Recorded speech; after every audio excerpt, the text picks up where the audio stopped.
of the Committee of the Whole regarding Bill numbers 180162, 180163, 180164, and Resolution number 180185. Mr. Stitt, would you please read the title of the bills and the resolution, please? Bill number 180162, an ordinance to adopt a capital program for the 6 fiscal years 2019 through 2024 inclusive. Bill number 180163, an ordinance to adopt a fiscal 2019 capital budget. Bill number 180164, an ordinance adopting the operating budget for fiscal year 2019.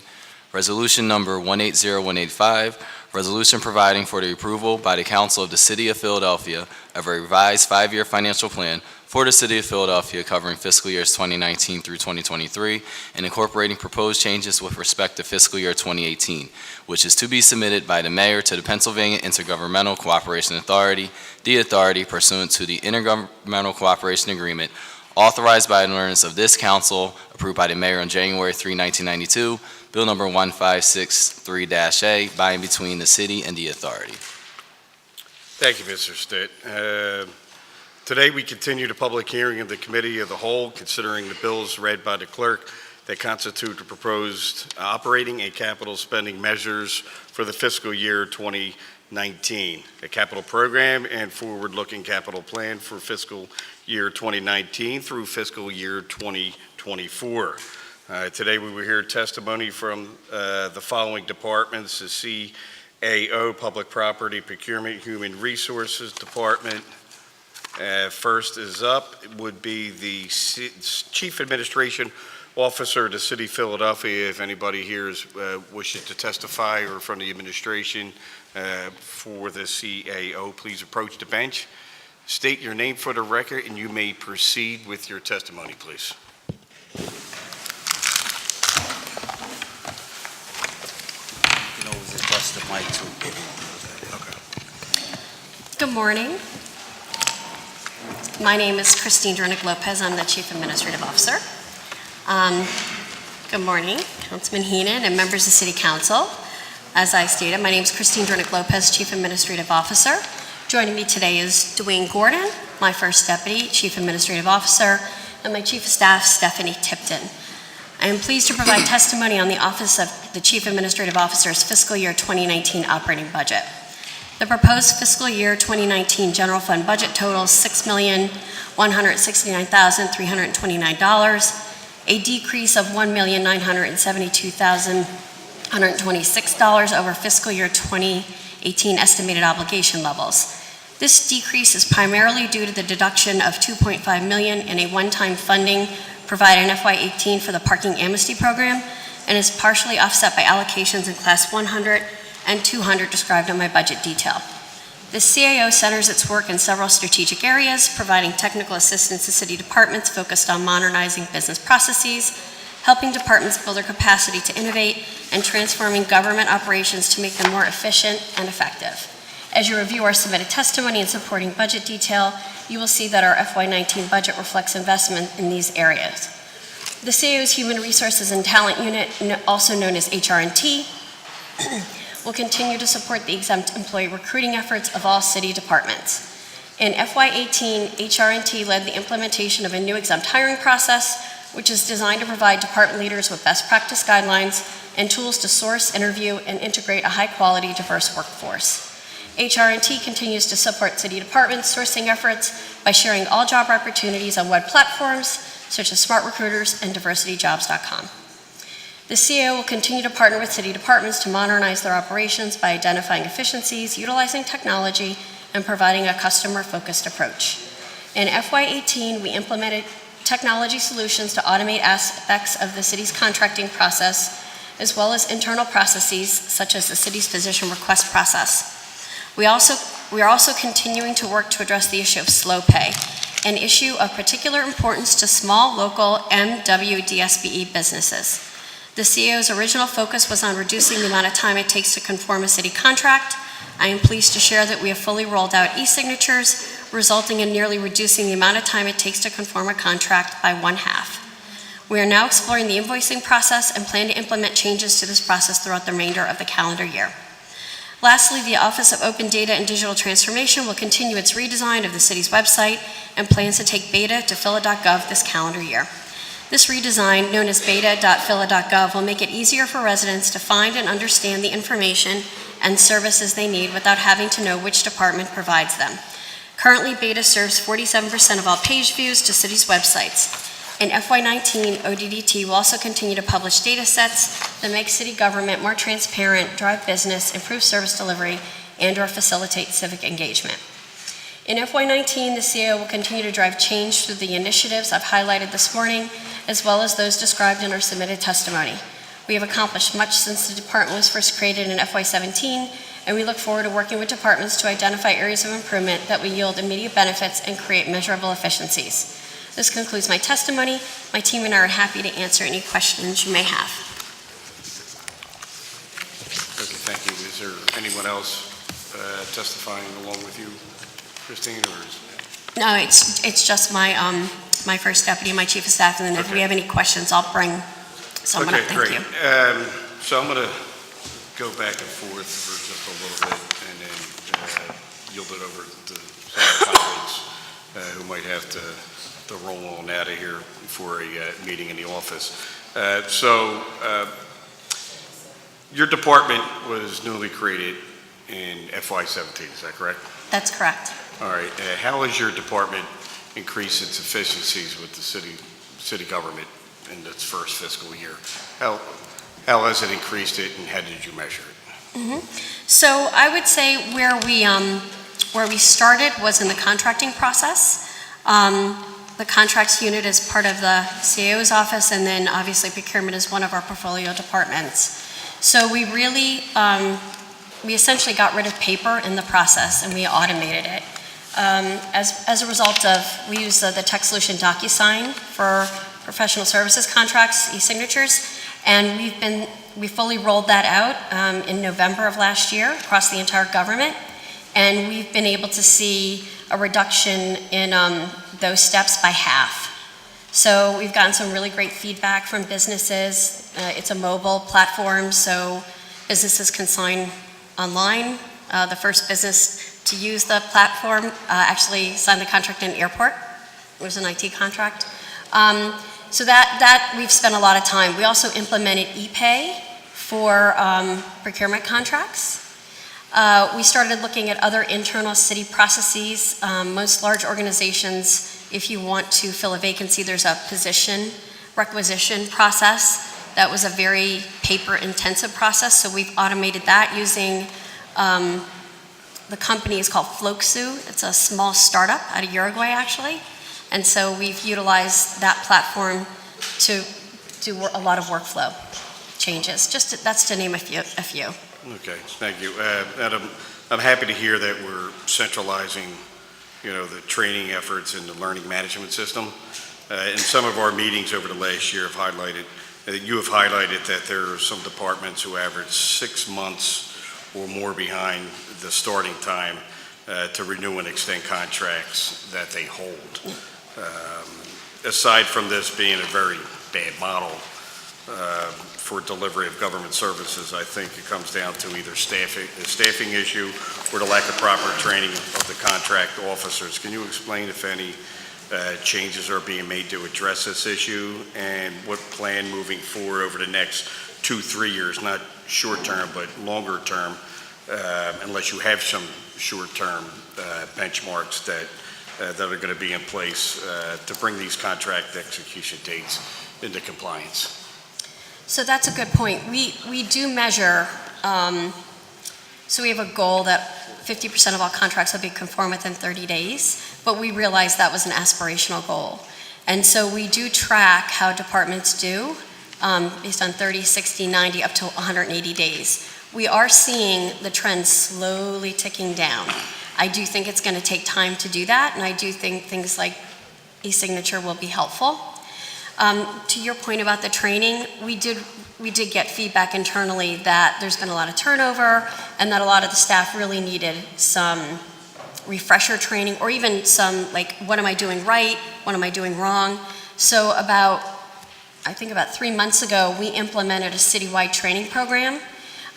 It's a speaker series, so we do fundamental how to do contracts, the basics right now, and then we have a guest speaker. We've had OEO, we've had the law department, risk management, labor standards, and really just trying to increase our internal capacity within the government to help things become more efficient. Is it a voluntary speaker series attendance, or is it mandatory for supervisors that really have the hands-on and control of the contracts? So right now it's voluntary, but we have a waiting list, so we haven't had to mandate it yet. The other thing we do is we do keep an eye on the numbers. And so when we do see there's a problem, we'll actually schedule a meeting with the department, and then generally after that meeting, there's a great interest in the staff attending the meetings, there's greater partnership, and we're happy to lean in and really help the department get very acclimated in the systems. So last year, there was conversations about prompt pay and people not paying. Systems have been created like the e-signature, and I think that's been very successful, although, the 50% has been, it's high, aspirational, but I don't see it not being reached in the near certain future, as long as we get trained. So we have e-pay, we have, your e-contracts, right, in procurement. Last year, what did we start off with our average delay in pay, and where are we at now? You said, so our goals were to get within 30 days. So where have we moved the needle from 180-day average pay to where?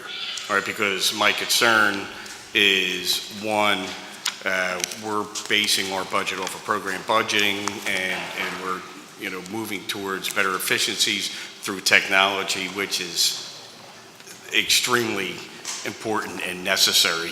I just want to make sure that we're moving the needle, especially for emerging contractors or emerging businesses, small businesses who are really trying to break into government, who shied away from it before because they thought it was, the good old boy network, and which it is not. I mean, it's not 1950, but people just can't float payrolls, right, for products or services. So how has the needle moved within the last year? Yep. So as far as conformance of contracts, in FY16, our average day was about 74 days. And this is the point when we send the contract to the vendor. Right now, we're between 24 and 38 days, and our goal was 30. So we're pretty confident we could hit 30. Great.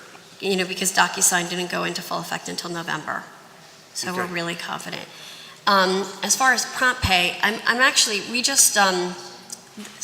this was in the spirit of accelerating at the pace we pay our vendors. And we realized that if we didn't have a conformed contract, it took us longer to pay the vendors. So that was one component, but we realized this was going to be a really big project and has a lot of tentacles to it, for lack of better words. So I'm going to ask my First Deputy, Dwayne Gordon, to talk about what he's launched this year regarding our prompt pay, slow pay.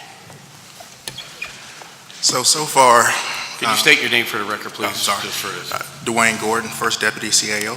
How you doing, Dwayne? So far, we just got started on slow pay. And so what we wanted to do initially was understand end-to-end what that process looks like. And so we've been able to create a high-level process map. Along the way, we've engaged key stakeholders to help us identify where the gaps and pain points are. So we've met with Commerce, D&I, we've met with several departments, we've met with Treasury, Finance, Controller, and probably a few more. And so we actually have a meeting today to present our findings as far as where we are now. We have a June deadline as far as doing our discovery and then presenting our next steps as far as strategy in our proposal. And so from there, we're looking at a December date as far as having something delivered to get things moving. So could you provide for the chair anything that's not proprietary, some of the findings and discoveries and next steps before the end of our budget process here? Yes. Okay, thank you. Chair recognizes Councilwoman Brandel Reynolds Brown. Good morning, good morning. Good morning. Please remind us how long you've been in your current role. So I was appointed permanently approximately a year ago. 1 year ago? Yes, ma'am. And so in that 12 months, what would you identify as your proudest achievement thus far? To be honest with you, I feel really proud about my team. Forgive me? I feel really proud about my team and my people. I just think everybody's very committed to the work we do and really committed to what we're trying to accomplish here, and I just think we can't get it done without them. So, I had an opportunity to hire some folks on my hire, and I've just been thrilled with the process and thrilled with how we work together. And when you say hire, you mean staff exempt positions? Yes, ma'am, yes. Okay. And based on my observation, it appears that you are seeking to punctuate and align your actions with the interests of the mayor, and that is to grow a government that seeks to look like the city of Philadelphia, and that needs to be recognized simply by those at your witness table. Thank you, Councilman, I appreciate that. Yes, we're all committed to diversity and inclusion, for So, sure. Going forward, what would you identify as your 1 or 2 top priority over the next 24 months? Yep, so I've actually been thinking about this question a little bit. So I think I really want to become more proactive rather than reactive. So I've really been trying to think about how we can create a toolbox, if you will, for departments where they can approach us and say, here's my business problem, and we could easily engage with them and say, here's some potential tools for you to solve for that in a very inexpensive way. I still feel like we're playing defense rather than offense. Okay. And I would really like to flip that. And then the other thing is, I think in the tech space, we're a significant contributor to the tech ecosystem. I think the city is. We have a lot of tech talent that I think, at least I'm really proud of. I think the city should be really proud of. And so I think we've got to find other ways to engage our team with the external tech ecosystem and engage the tech ecosystem with some of the internal problems we have and see if there's some synergies to creatively solve them. Okay. That, if I can get those 2 things done this year, I think that would be a big deal. So we'll look forward to the progress report a year from now. Thank you, I appreciate that. You're welcome. Thank you, Mr. Thank you, Councilwoman. Chair recognizes Councilwoman Blackwell.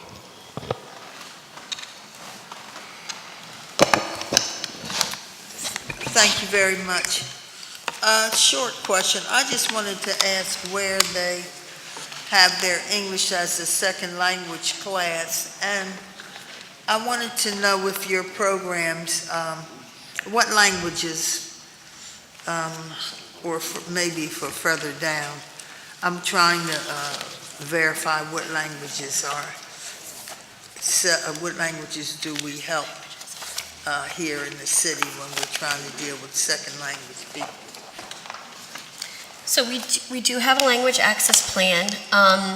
So we have 2 public-facing departments. Our Bureau of Administrative Adjudication uses the Parking Authority's language access plan. We do have some staff there that do speak other languages other than English. I'm happy to get you a list of that. I don't have it here in front of me. We also have our Office of Administrative Review, and they also they use our language line service, and they fall under our language access plan. And then we also have staff internally with the CAO's office and open data digital transformation. And obviously, when we digitally communicate, we're also thinking about individuals that speak English as a second language. So I'm happy to kind of map all that out and submit it to the chair, if that would be okay. That'll be fine. Thank you. Thank you. Thank you all.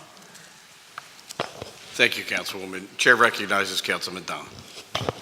Thank you, Mr. Chairman.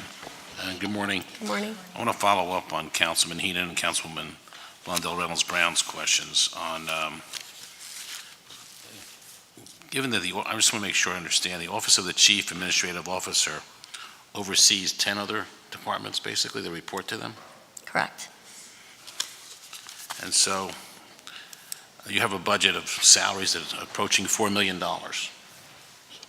Just salaries, not including fringe benefits. And if I were to say to you, tell me the 5 most dollar productive implementations this department has created in the last 2 years, and how much in dollars we've saved, can you put that list together or give me an idea of how this $4 million expense can be translated to savings in actual dollars? So when I think about where we invest our human capital, it's mainly in 2 areas. One is in hearing officers. So for folks that want to appeal their parking tickets, and then other hearing appeals such as like a streets department, a litter citation. So I'm not sure I can quantify financially the savings there because they're physically hearings and it's a service that we have to serve the public. The other area is open data digital transformation. And I think the opportunity is creating efficiencies about how our residents, the public, digitally communicate with us. Because right now, I think it's really hard to do business with the city or even to get information from the city. And I think the investment is to find those efficiencies and then repurpose so we can get rid of some more of this paper. I just think there's so much opportunity to find more efficiencies. I'm not sure. But let me ask you this question. Yeah. Can we challenge you to go into every department that you oversee and say, I need to figure out how to do this for 10% less through technology? That's what I see as the main goal of the Chief Administrative Officer, along with other things. But how do we handle different departments, whether it's procurement or Office of Administrative Review or Bureau of Administrative Education, whatever it is? How do we lower our overhead 10% with using technology? I mean, that should be our goal. Because what we keep doing, I keep saying this, is that we keep adding technology and we keep adding expense.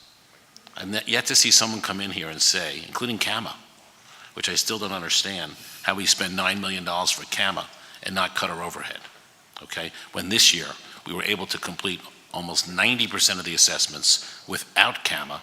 How do we put CAMA in place and not save money? So that was going to be my challenge for your department, to come up with savings that are specific, because we can't keep spending money. Can't continue.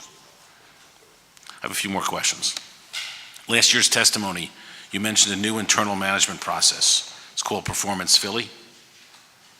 What's the timeline? Has that been implemented, or where does that stand right now?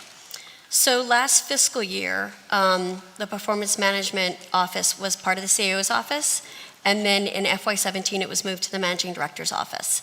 So Angelina Ruffin leads that team, and she's working for the Managing Director. So I'm happy to follow up with them to get information for you.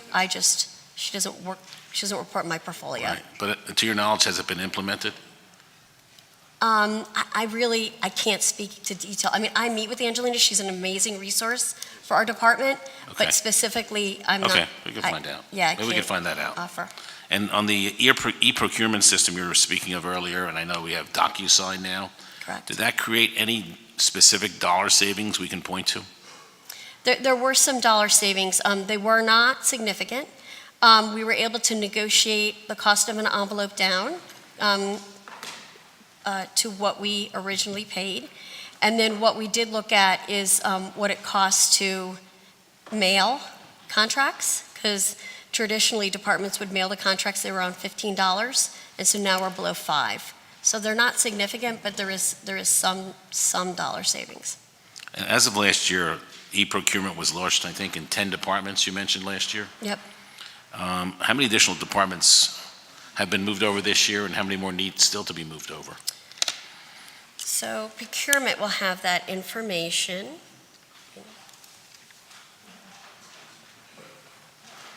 Well, while we're waiting for them, I want to ask you another question just to make my time efficient. The reverse auction procurement that was implemented, Mhm. I think Councilman Heenan talked about it. Have we seen any specific dollar savings that we can tie to that process? We have seen, I can send you information, we have seen some dollar savings. It's been, in some instances, it's been a great resource, and in other, I mean, we've tried it, and in other instances, it's not worked out as well. But, you know, we wanted to try it, and in some areas, it's been great. Like the recycling bins, for example, it's been great. There's been other things, we've tried some in fleet, it didn't work out. So here's where you could be helpful, I think. We need to change the culture of how people think. We need to start coming to these budget meetings when you've done 4 or 5 things and tell us we've saved X, X, X, and X, which total Y, and therefore our budget can be reduced by this amount, and give us concrete information. And we need people to start thinking that way, versus the pot is, you know, unlimited and we can keep spending money. No, I appreciate it. I think the challenge is the dollars have not been significant, like with DocuSign. It's just not, and it's also, it's just not been significant to have that kind of change. And even with reverse auction, I'm not sure I see the amount of money. I feel like, I agree with you, culturally, it is the right way to move and to think about it. I just think it's more of a long-term investment to get there. Okay, maybe I have that answer to the question. Oh, I'm sorry. Nicholas Suzy, Deputy Commissioner, Procurement Department. So currently, we have 19 agencies using PHL contracts, the e-procurement system. By the end of this month, we'll have another 10 added to that, so 29. And the goal is by the end of June or early this coming fiscal year, we'll be completely rolled out to the city. Will we achieve those goals? Yeah, we're on track to achieve those Okay, goals. thank you. That's very good. Thank you. Thank you. Another question I have is the CAO. When was the CAO created? Do you remember?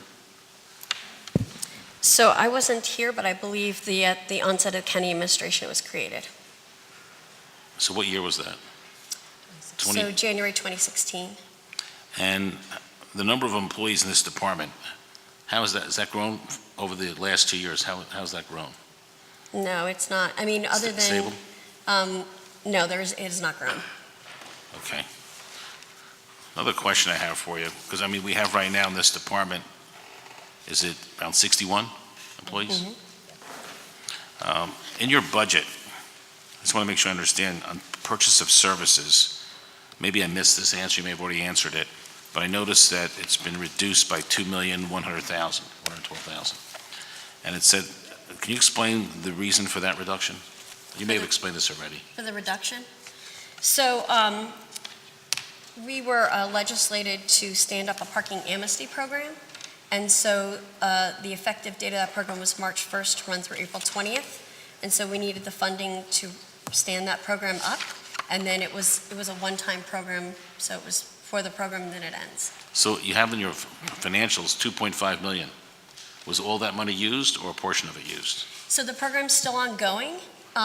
We're going to reconcile after it ends with the parking authority, and then we'll have a sense about how much of it was spent. The city's never done a program like this before, so, you know, we met with the revenue department and we made some projections based on the information they shared, but we really will know after it's over how much it really How much have cost. we used so far of that 2.5? So 1.08 is, and it hasn't been used. It's what we know is committed. I think that's a better way to frame it. So there's a high probability we might not use the whole 2.5. I don't know yet. I mean, we'll know after the program's over and we evaluate. When's the program deadline for that? So April 30th, the program ends, and then we always anticipated operationally there'll still be some additional work to do to finish things out, because we're going to take folks up until 6 o'clock on, Well, there's 2 weeks left, basically, and $1 million has been used of a $2.5 million budget that started, when, a month ago? started March 1st. Right, 6 weeks ago. So I don't think the full $1.5 million is going to be used up. We don't have PPA's numbers yet.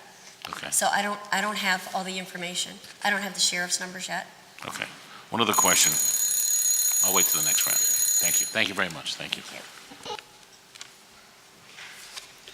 Chair recognizes Councilwoman Sanchez. Good morning. Good morning, Good morning. Christine. A couple of weeks ago, during the beginning of our capital review, I asked you a couple of questions regarding some of the procurement reform efforts in the public discussion we've been having. Do you have the authority not to conform a contract for noncompliance? Do I have the authority to not conform a contract for noncompliance? I think what generally happens is if there is concerns, members of the contracts unit or the procurement department will contact the department, the law department, and the other agencies, and then start a broader discussion. That's generally my experience. So you've never been able to say, look, this is a bad actor, this is somebody who's been problematic, non-compliant, over budget, we shouldn't, when the decision is made, have you ever stopped something and questioned the department? So we've never had the mechanism in place, the vendor performance module, which we did implement, and we just stood up. And that is going to inform those kind of discussions where we'll be in a position to really push the departments. So that is a self-reporting mechanism for departments to populate the data system? So we are becoming, I wouldn't say it's self-reporting. I feel that we're being more prescriptive about ensuring that the departments do report feedback on the vendor's performance. Also, when best value or when we implement right now it's Public Works, the vendors have to submit their performance in the past 3 opportunities.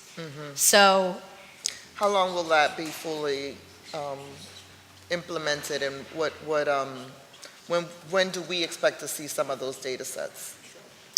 I would think probably in the fall we'll probably be positioned. I mean, it's going to start small, which I think we talked about last year. So it's definitely going to start small. It's change, and we really wanted people to embrace it and adopt it because it's something important to us. So I think. Do you think it's important to departments? I think it's really hard to just get work done, and you have us central agencies pulling them in 40 different directions. And I just think we have to own some of the responsibility to help them work this out. Because I do think it's important, but I think they have a lot on their plate and it's hard to manage. So, right. So one of my concerns is at what point, so both you and I both know that all of the decision-making really happens at departments, how RFPs are designed, how they're informed. And, you know, we keep having this, what comes first, right? And I know people just want to get their jobs done, but at what cost, right? So right now we're in a situation where we have, you know, $10 billion capital program, a $4.something billion water department program. So everybody keeps using this, I want to get it done, as a reason why we don't put a pause on it and get it done better. Not the perfect. So if you had one tool at your disposal to help us better meet those numbers that you currently don't have, what would that be? If I had one tool at my disposal. I think we have to make it easier for departments. And so some tech solution to help departments do that. So do you think it is fair to say that by now we should have standards across the board about some of the cost structures related to our contract? So I think that's complicated to do, and I think it depends on industry, right? So immediately, because of my airport experience. But if we're giving them the discretion to manage their pieces and they won't give us standards, who's going to do the standards? So I think it depends on what the standards are, though. I mean, we're setting the standard for vendor performance, on time, on budget. But you're doing the paper piece, right? And I think Councilman Dahm alludes to this. It's sort of like, how do we ensure that technology builds efficiencies as opposed to putting a bad system in technology so you don't get the efficiencies, right? So my concern is we have departments that we've given a lot of discretion to, and we can't seem to align the aspirational goals of the mayor, the frustration of council to get it done. So my thing is, at what point do standards get developed? And that, you know, I know that when our controller Rebecca initiated this unit, it was with that promise that we would get to some standards. We're in year and a half, and we still, I don't know where that's going to get initiated from.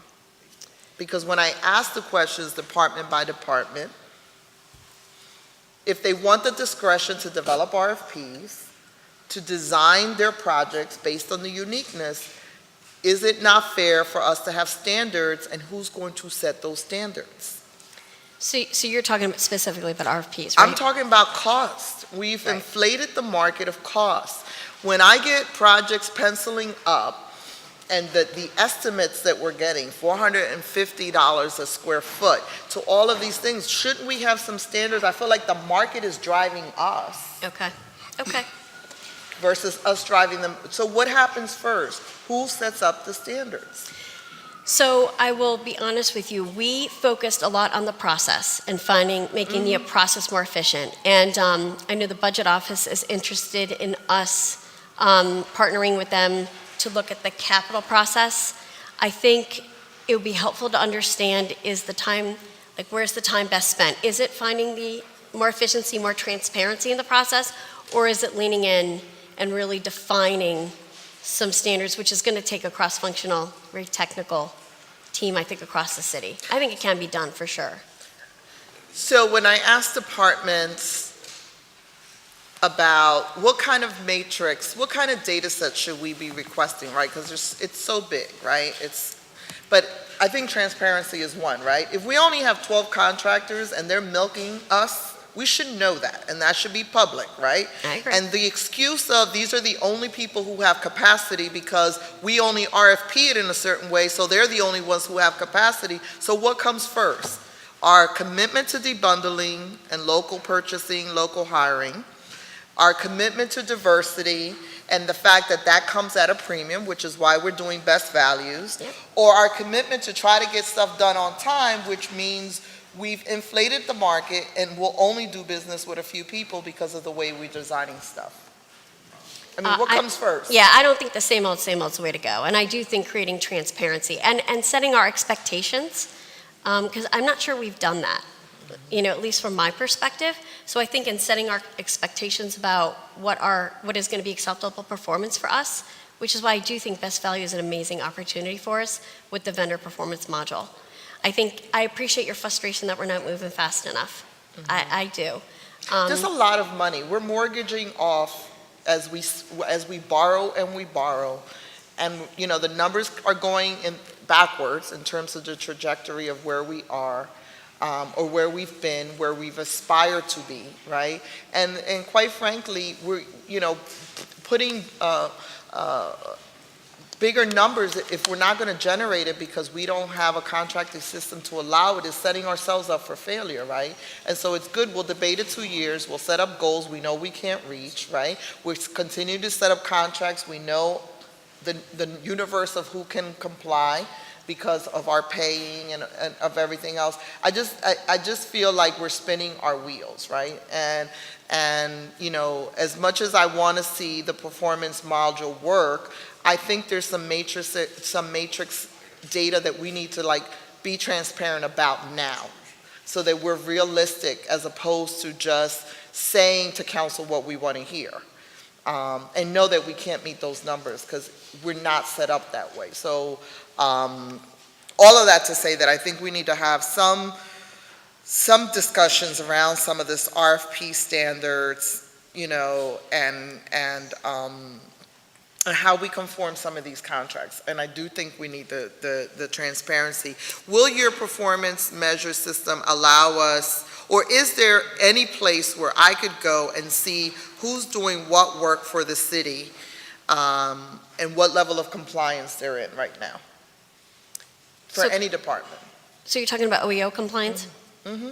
So in ACES, you can see who's doing work with the city, and I believe in OEO's annual report, Not the annual report, No? ongoing. I mean, Oh, I think ongoing. part of the problem that we have is that departments don't talk to each other, right? So we have the same 12 vendors on all streets, water, and everything.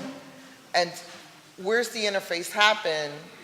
I mean, That's I expected this CAO to have that Yep. interface piece. So one of the other things we've done to create additional transparency is in PHL contracts, you can see all of the opportunities and even some. Now, I want to know who's working, and I want to know if they're on time, if they're running over budget. I want to know who that is. At what point do we not add that level of transparency in this discussion? So one of the things that Your name for the record. Sorry, Dwayne Gordon, Deputy CAO. So one of the things that we started to talk about at a very high level, and we want to see it through, is looking at it from a demand management perspective. So what we mean by that is that as these projects, come to light and we are made aware of them, what we want to do is create toll gates along the way, right? So if you say, there's a project for X, okay, let's figure out who the stakeholders are, what X really means, scoping it out and so forth. Every step of the way, as far as demand management, there would be a cost to it. So we can control cost better at that point, right? So as we get to each toll gate, we require a yes or a no, if we want to proceed or not. Doing all that, we can have projections, we can have estimates and so forth. We can have those type of conversations. Along the way, after we get through to a certain point, we can look at, is this a project that we really want to do? What's the ROI and so forth? Once the project is moved forward to actually where we're doing the work or people are doing the work, we can put in toll gates along the way as well, so that if we need to do quarterly updates, monthly updates and so forth, we can see who's actually doing the work at that point. But this is something that we can do at a high level from the administrative perspective, but we would need to bring in all key stakeholders at that point to make sure that we're all on the same page, that there's complete buy-in into this new way forward. Okay, I'll wait for my next round, because I don't see the political will anywhere. Every time department to department, I get a glazy-eyed look. I've been part of this conversation 10 years. I listened to Councilman Good for 20. I've listened to my colleague, Councilwoman Blondell Reynolds-Brown. I don't see the political will, because until people are given some standards, and that's what performance-based budgeting is supposed to be about, which we're not doing, and people, there's an incentive by which efficiencies are obtained so that we can do reinvestments based on those goals, I just don't see it. Thank you, Mr. Chair. Thank you, Councilwoman. Chair recognizes Councilman Green. Thank you, Mr. Chair. Good morning. I want to continue some of the questions that my colleague, Councilwoman Sanchez, raised in reference to technology and how we're using technology within the 10 departments that you oversee. Last week, we had the Office of Information Technology testify and was somewhat perplexed in their responses to some of the answers. I understand they're in a transition interim period, but when I asked questions in reference to cloud-based tools for sharing information and resources like Salesforce, although that's one of many tools that can be used in that regard, they seemed somewhat at a loss in reference to that conversation.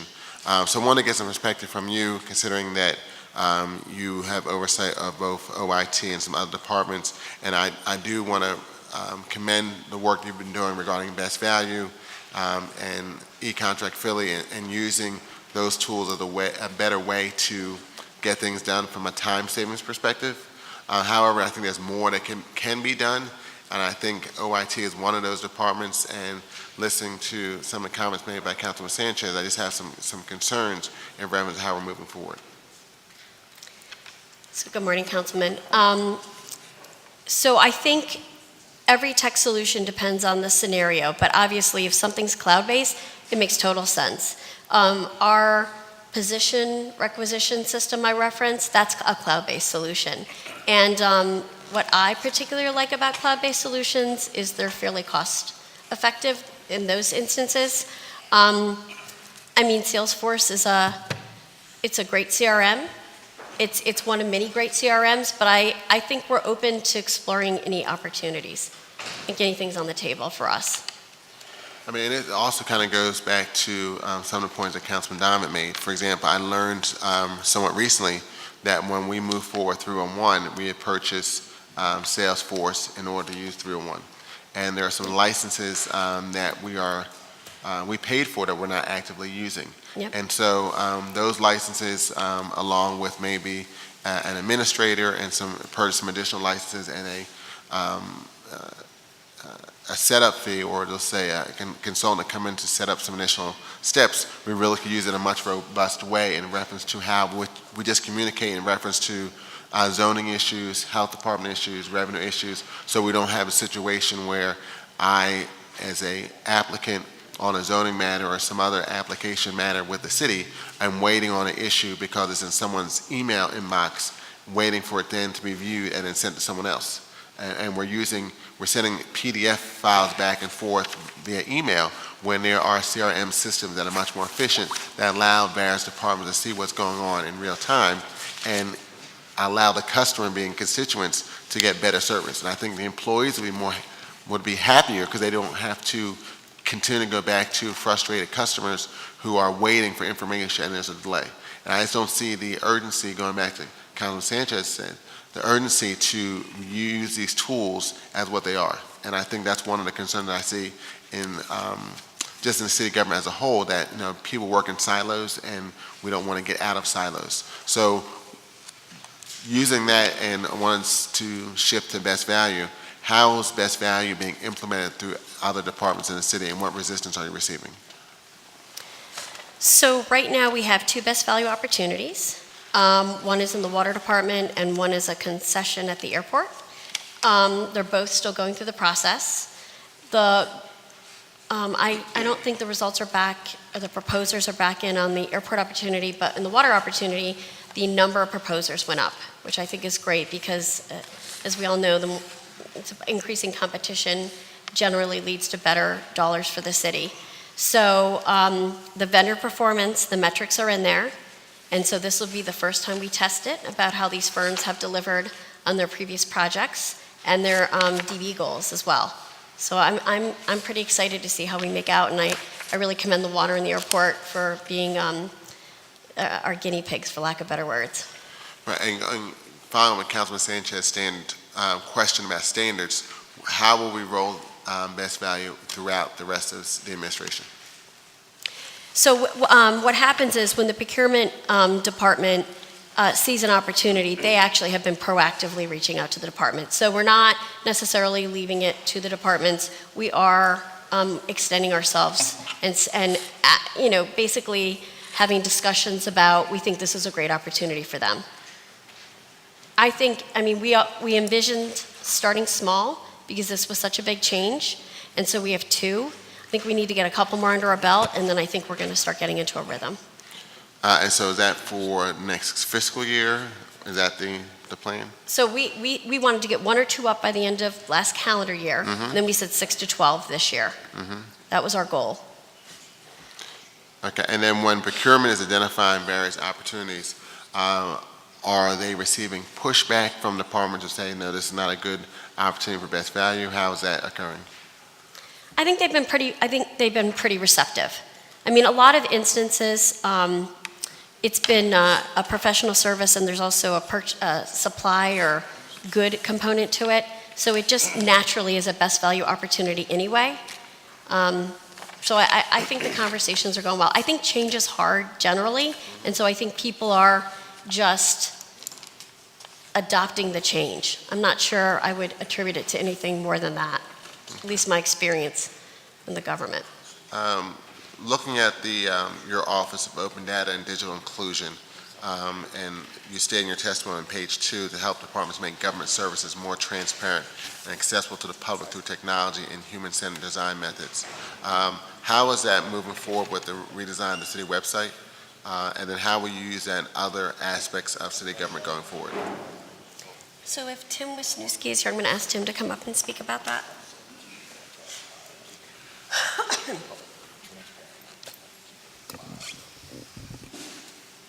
Good morning. Tim Wisniewski, Director, Office of Open Data and Digital Transformation. Councilman, I apologize, but I didn't quite hear your question in full. Would you mind repeating it? How are you using the process of the redesign of city websites on other initiatives throughout the city? the process of the redesign of the website on other initiatives throughout the city. Okay, thank you. So one example I would say is an initiative that kicked off at the beginning of the year as the result of funding from the Knight Foundation. We're partnering with the Mayor's Policy Office to launch what we're calling the PHL Participatory Design Lab. And the idea is we'll use evidence-based design to help improve city services for the people who interact with them and the people inside of government who fulfill those services. The two types of services are service design and behavioral science. Those are the methods that we're employing. So we're partnering with the Office of Homeless Services as well as the Revenue Department. On the homeless services side, the focus is the homeless intake process. And so we have our deputy director and our service designer have been out in the field at the two homeless intake centers in the city, as well as several other sites throughout the city where people experiencing the homeless intake system interact with government. And their focus has been to try to understand the pain points from the perspectives of people experiencing homelessness, as well as the frontline staff who interact with folks, and all the way up to the top levels of the Office of Homeless Services to try to brainstorm with them where are the gaps and where are opportunities for intervention. So to answer your question more specifically, there is several types of design methods that we use, and it ultimately amounts to evidence-based design. So rather than coming in with our assumptions about how do we improve the homeless intake system, instead we would work with the staff from the Homeless Services Department as well as the people experiencing homelessness to come up with those methods together using, to come up with those interventions together using design methods. Are you also, regarding that initiative, are you also working with non-city providers like a Project Home or others who are involved in that space? You know, I'd have to get back to you on all of the stakeholders involved. I know we work most closely with staff from the Office of Homeless Services, DBH, IDS, as well as the intake centers themselves. But you would agree that would make sense to work with other providers who are in the space, so it's not just how the city is interacting with intake, but we're also getting best practice from providers who are also in the field and working with people who are homeless. Sure. Do you mind if I call up Leanna? Leanna, would you mind? I'm just going to call up our Deputy Director and Service Design Practice Lead, who's been overseeing these efforts from the ODDT side.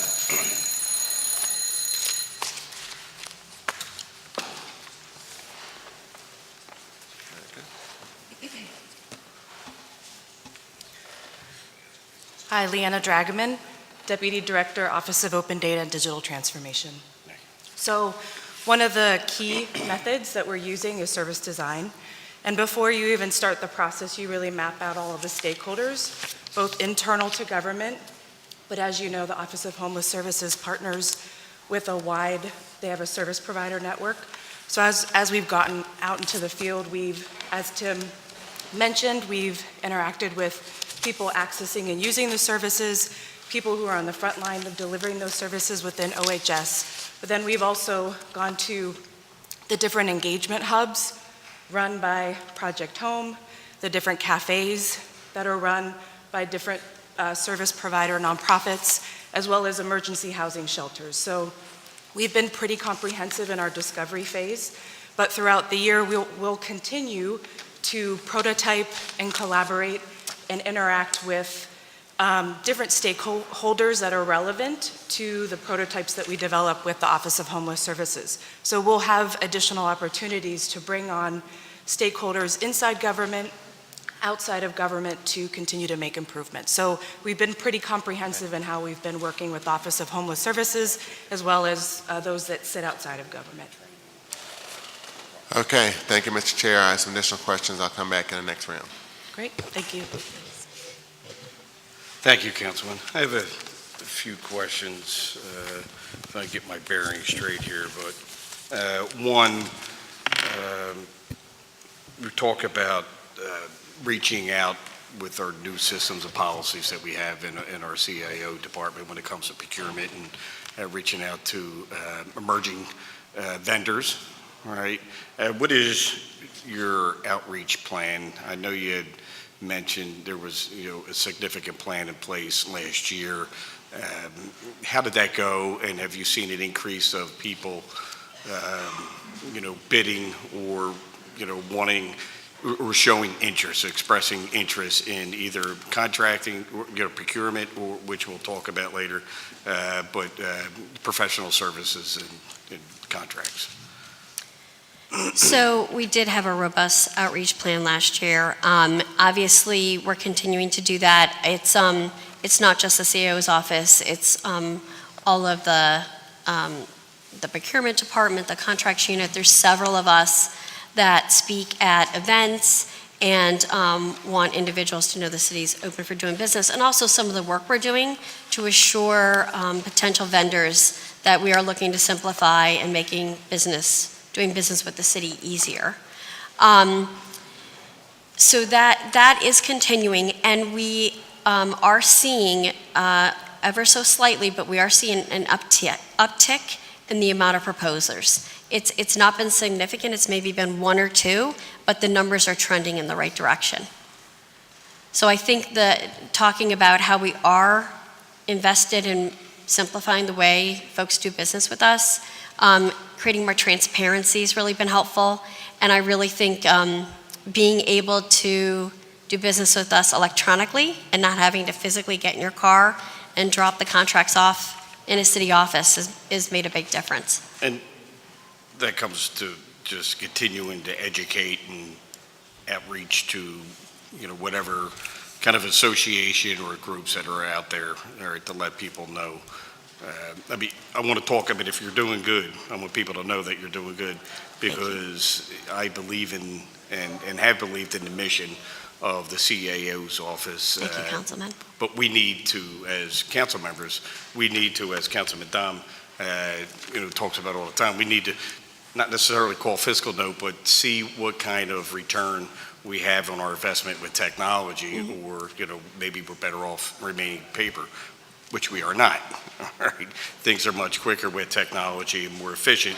All right, but it would be nice to know that when we move to these newer systems, and we do see a change in behavior and have, more engagement, all right, that you quantify that, all right, and it's just better for communication and information for you sharing, the office sharing with us as members. So if you can, put dollars to the amount of savings and efficiencies, that includes administrative costs. So if you have $4 million in overhead just on labor, all right, well, how much of that is less doing certain things, and how much? So there's a way to present it, and I'm not going to speak for Councilman Tom, but that's what I would like to see, because our goal is to get there. I just think it's more of a long-term goal to get there. I mean, obviously, there's been so much opportunity to create efficiencies. It's been helpful to redirect folks and where they're spending their time, rather than picking up a phone and literally chasing down a piece of paper. Absolutely. All right. Yeah, so that's really been, I think, our focus. Postage alone, Right. I know members, talk about a lot. I mean, it can be very expensive. On page 2 of your testimony, you state that the department has been holding career fairs. Maybe 5,000 people have passed through, and that's a human resources and talent department, or at least program. What is the efficiency and effectiveness have you've had in helping our departments fill some of its jobs in a multitude of levels? So the great thing about the career fair, and maybe Jackie Litton can join me, I'll kind of tee it up a little bit, is it's a partnership not just for all of the city agencies, but even the quasi-city agencies. So SEPTA, there's been other organizations that have participated. It's really been a great venue for these employers, including our city departments, to attract employees in a very one-stop shopping way, and also, again, just seeing that the city is open and does want to hire within its community. So I'm going to let Jackie give more details on that. Good morning. I'm Jackie Linton. I'm the Deputy Chief Administrative Officer for HR and Talent.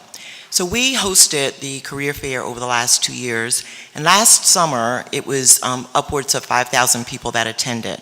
And the focus really wasn't about efficiency, it was really about giving people opportunities to really access positions that the city had, as well as some of our quasi-agencies as well. SEPTA was there, PGW, the State Department was there, and it was about giving people the opportunity to access those things, as well as we held workshops for people in terms of reviewing their resume. We had computers set up so that they could apply online for any of those positions that were being offered by the vendors there. So, we're really trying to do this as a resource for the community so that we can provide more access and support for those people who are looking for new jobs or for their first job. Well, I think it's great and necessary. What were the results? When I speak of the efficiencies, I was alluding to, what kind of tangible results that we had. Have we hired anybody? Yeah. All right. And is it a successful model moving forward? So, in terms of the positions that we had available, as you know, in the civil service process, it's not always easy to connect an event with when someone actually gets hired, just because of the length of time between those two activities. So, we do have in our HR system the ability for people to indicate that they heard about the job through the career fair. But the time is long, and I can't really say that we've had a number of people who have said, yes, I heard about it from the career fair. But again, it's not just the jobs that we have to offer. What we really want to do is to expand it to other employers as well that may have a shorter timeline. Okay, we'll talk offline to dig into the weeds a little bit more on that. Okay. I have a question on page 19 of the budget, section 20, line under contracts, 250 professional services. Is the $2.2 million, is that for the parking amnesty that you discussed? Yes. Okay, and I'm going to jump over to OAR. We have some professional contracts. I see John O'Connor down here. Was that a full-time employee? Is that the same O'Connor that was the executive director, or was the supervisor of OAR now is in a part-time role? So our director of OAR is Melissa Andre, and that's full-time. I believe he's a hearing master. He's a hearing- We use contract staff for some of the hearing masters in OAR. So was he a full-time employee before, if you may approach? I'm not sure.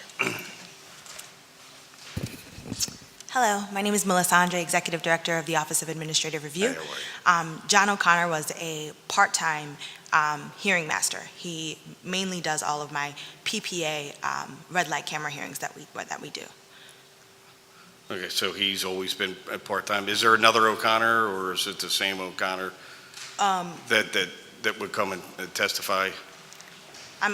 Is there The previous executive director of the Office of Administrative Review was Paula Weiss. Paula Weiss, right? Yes, so yeah. no, I don't think the Not executive, supervisor. No, he was just hired this year as he was an independent contractor to do hearings. Apologize. Okay, so you went to contracting. Yes. How long have you been contracting hearing officers or masters? I would say from the beginning. It's been around for almost 30 years, so we've always contracted our hearing masters. We only have one part-time hearing master, and we have a full-time as well, but they do different things. Okay. The chair recognizes Councilman Dunn. Thank you. Thank you, Mr. Chairman.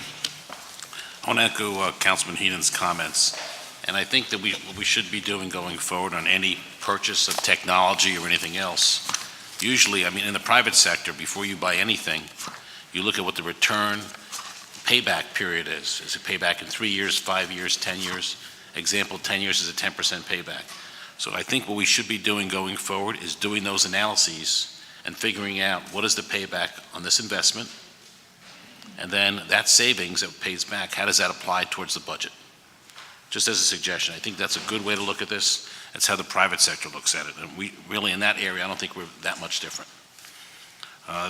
Second question, just a general question, you may have mentioned this already, but right now, if I'm a contractor or a supplier and I submit a bill to the city, what is the average time it takes us to pay that bill?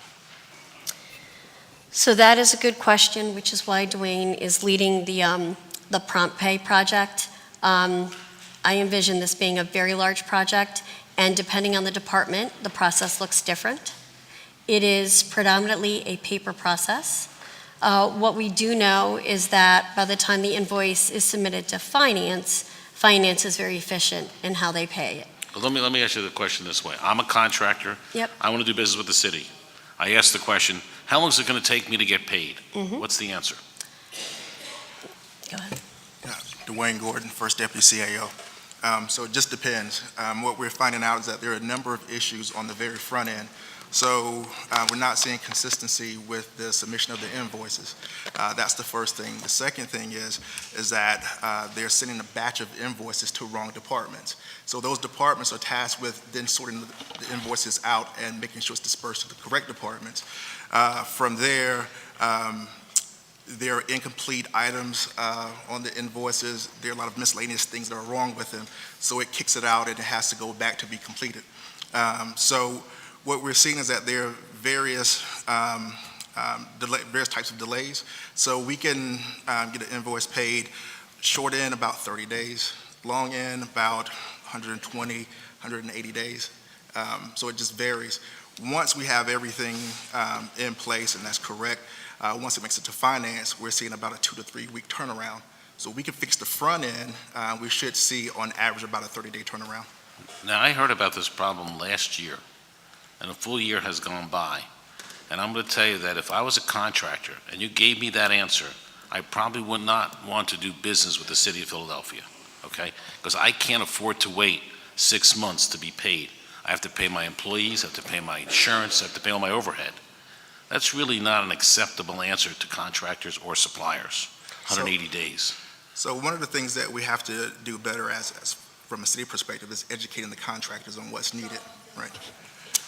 So one of the things that we can do better from a city perspective is educating the contractors on what's needed, right? So if we do a better job of, as far as educating, we should see a more smoother process so we don't have these issues that we have to fix. And I think, again, if we focus on the front end, I think it has to be a partnership where the ownership has to be on the contractors and the city because there are issues with both. So I think we have to just focus on education as primary. Also, Councilman, I think that's why we're taking on this project this year. I mean, last year, we knew the contract conformance process impacted it. We try to address it that way, but now it's time to look at invoicing. And so we're doing that in partnership with the Commerce Department, with the Office of Diversity and Inclusion, and the Finance Department.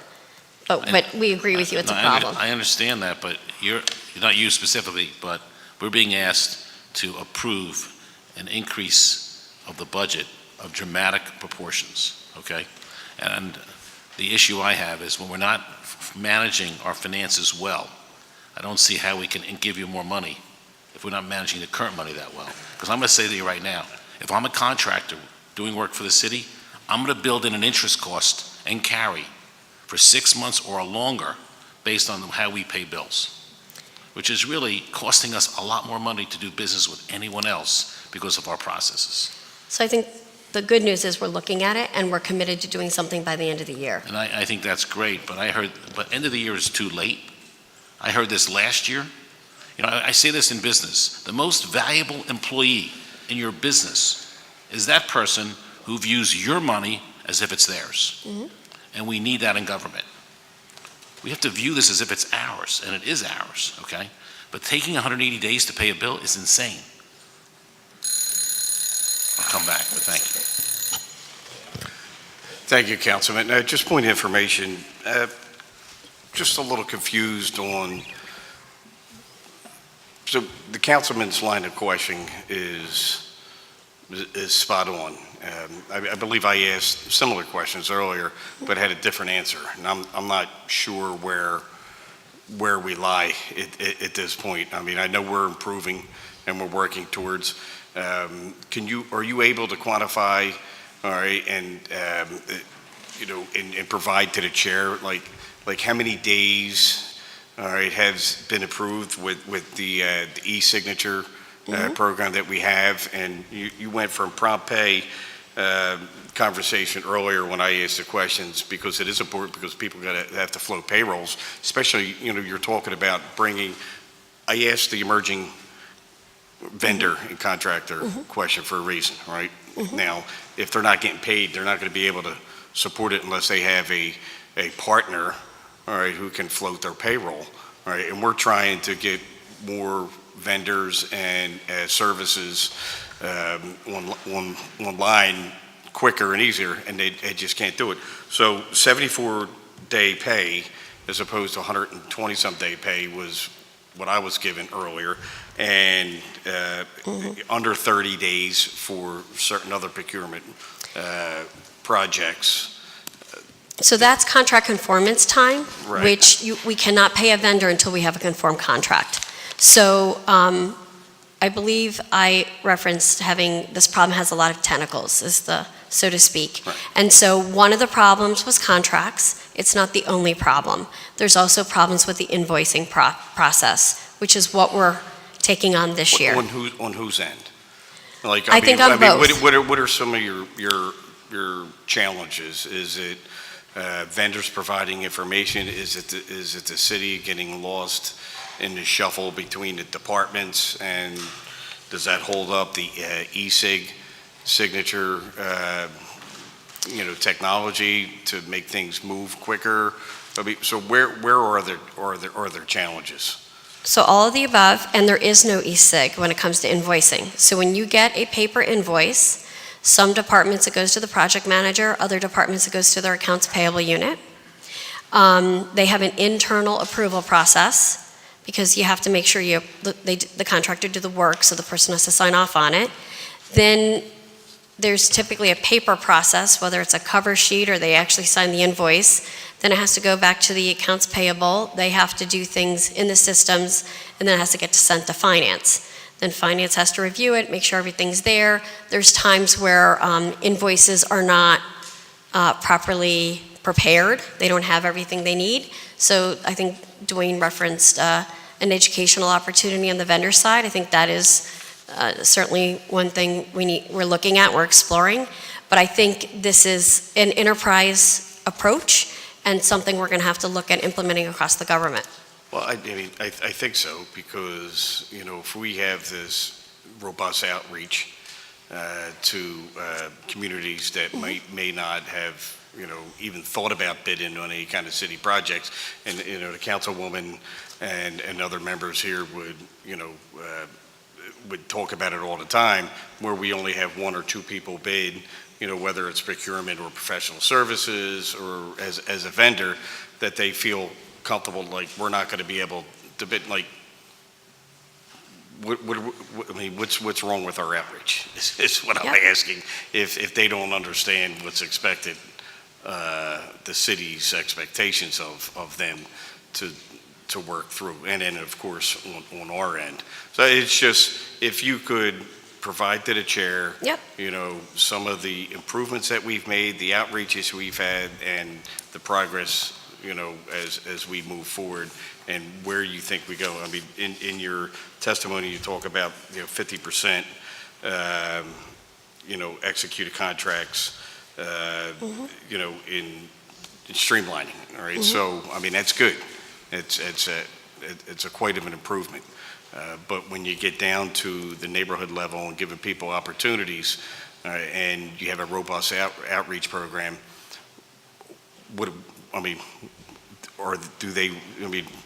what is the ask for them? This is what is expected of you to do business with us, so we could not bankrupt you. Yeah, there's still a lot of work to do, I agree with you. So I'm happy to provide that information. Thank you. Chair recognizes Councilwoman Sanchez. Thank you. I'm going to shift gears a little bit, talk a little bit around diversity in our workforce in light of the report that came out around exempt employees, but I want to look at civil service employees. What is your role in the goal setting and operations of HR right now? So right now, our role is to partner essentially with human resources. We partner with the Civil Service Commission and with the HR director. Is Pedro here? Oh, there you go. Yep. Can I get the HR director up here real quick for a minute?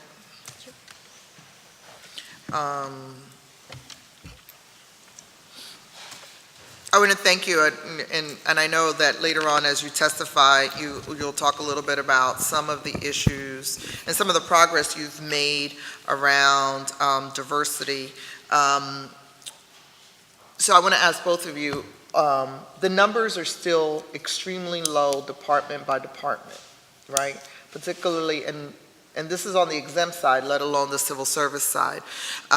Notwithstanding the rule of two, which is a topic that both Councilwoman Parker and Blondell Reynolds Brown have come to fruition, what are we doing about, how are we looking at who gets disqualified from that? Are we monitoring people who get disqualified because of job specifications? And how is that in helping you inform counseling departments as they post jobs? Good morning, Pedro Rodriguez, Director of the Office of Human Resources. Councilwoman, this is one of the things we begin to address in looking at the disqualification pool. As you know, before individuals respond have to show an interest on taking an exam for civil service, they had to meet the minimum qualifications for the jobs as stated in the job specifications that we work together with the departments to establish. We run through thousands and thousands of applications every year. It's a rigorous process, and we try to stick to the spirit and the letter of the job specification. So how are we informing the job specification process with departments? Because, departments are really quick to throw you under the bus, right? I'm just being real clear, because every time they can't meet the numbers, and I ask, why isn't this a bilingual position? Why isn't, they always say HR. So how is, in light of the fact that there are a lot of applicants being disqualified, how are you using that to inform them so their minimum requirements, and by the way, this is not at our partners in 33 and 47, because when I talk to them, it's not their issue. It's like, so how many job descriptions do we have? How outdated are they? And how are we informing them so this minimum standard, right, is looked at in a broader context? Councilwoman, we have over 1,000 job titles with a specific job description for each one of them. We don't do the work, so we invite the departments to, when they would sit down with them twice a year for workforce planning, and they go over how many exams they want to do, how many entry level, how many promotional exams. We always take the opportunity to ask if there's any reviews of specific job specs, so we can address it before the exam is announced. We are doing more in-depth conversations and work in cooperation with the Chief Administrative Office to kind of help the departments be more judicious when they're planning, so they understand what the work, if the work has changed. I mean, we don't do the work, the departments do. But skills assessment, so and I'll use this department, not that I want to pick on them in particular, but because they're kind of in the public eye. In the rec department, and I know that Catherine and them have worked really hard at creating this community worker position, to try to get more diversity. But the fact of the matter is, the rec leader position that requires like that you be a nutritionist and all this other stuff has limited our ability to have a diverse program staff at rec. 70% of their program workforce is white, right? And the neighborhoods are very different. So where's the intersect there around, we have qualified people that may carry some of those same skills, don't have that specific degree. Have you seen movement in some of those? Councilwoman, there has been a more awareness since the administration came on board to kind of be concerned about what expectations you're setting out when you do job announcements. And there are conversations with our unit to kind of work in developing job descriptions that reflect the work that's being done. And I agree with you that some of the job descriptions that we have are outdated in terms of that's not what people do on a day-to-day basis, so that needs to be changed. But that's a conversation that individually with every department and going over and reviewing every position as we can. We began that process. In some departments it's deeper than in others, but I think that's something that we're committed to doing. I'm very concerned about the urgency in this because over the last couple of years, we have staffed up in departments, right? And so we're adding a workforce and we may not get another shot with the pending kind of attrition and retirement. We may not get another shot at those apples. So I guess my question to you, and I don't know when the council women are going to have their hearing is there a matrix that you're following about what testing is coming up and what are the denials that are happening and who's asked for a modification, right? Because again, when I go to the Civil Service Commission folks, they're like, we're very open to departments coming in, right, and changing, but if we don't get the request from the department. So again, this is one of those things, what goes first? Exactly, and then, yeah. So Councilman, I could talk HR with you all day long. It's like one of my favorite topics. So I think we need a paradigm shift. And I think we're at a point where we want to do a paradigm shift. And what most companies do, including the federal government, is the KSAs, the knowledge of skills and abilities, are not the gospel, right? So sometimes that 20 years experience is equivalent to that bachelor's degree. And so we need to, I think we as HR leaders need to start the conversation and engage the departments to let them know it's okay. We just have to align on what good looks like in each individual instance. So I'm happy to say our partnership, we're looking to make some changes this year. I'm thrilled about it. This is where I'm really jazzed about it. And I really think we have an opportunity to make a difference. It's really also about sourcing. That's usually the name of the game. The more people you can get from diverse backgrounds and experiences, the better off your delivery of service to your customers are going to be. And my time is up, but I want to go back to the fact that the unwillingness to use bilingual selective factor by all the departments is troubling to me in light of what we're saying. So on my next round. Thank you, Councilwoman. Chair recognizes Councilman Dow. Thank you, Mr. Chairman. I have, in your testimony on page 6, I had some questions maybe you could answer for me. It talks about the Bureau of Administrative Adjudication. I just wanted to make sure I understand the information. It talks about performance measures, and it's talking about average number of days from receiving a hearing request via regular mail to making a decision by a hearing officer. And it says that our target is 45 days. We're currently at, I guess, around 52. Yes. So does that mean that, I just want to make sure I understand, this is someone sends in a letter to us and our decision takes 52 days? So someone will either go online and request a hearing or send a letter in. And, I probably should let Dwayne answer this. No, you okay? And then we schedule them for a hearing.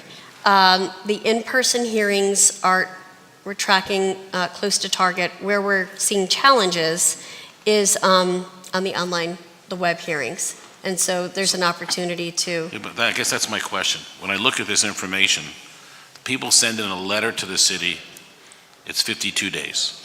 No, I'm sorry, you respond, and then the hearing gets scheduled within those 52 days. Okay, but when they do it online, it takes 91 days?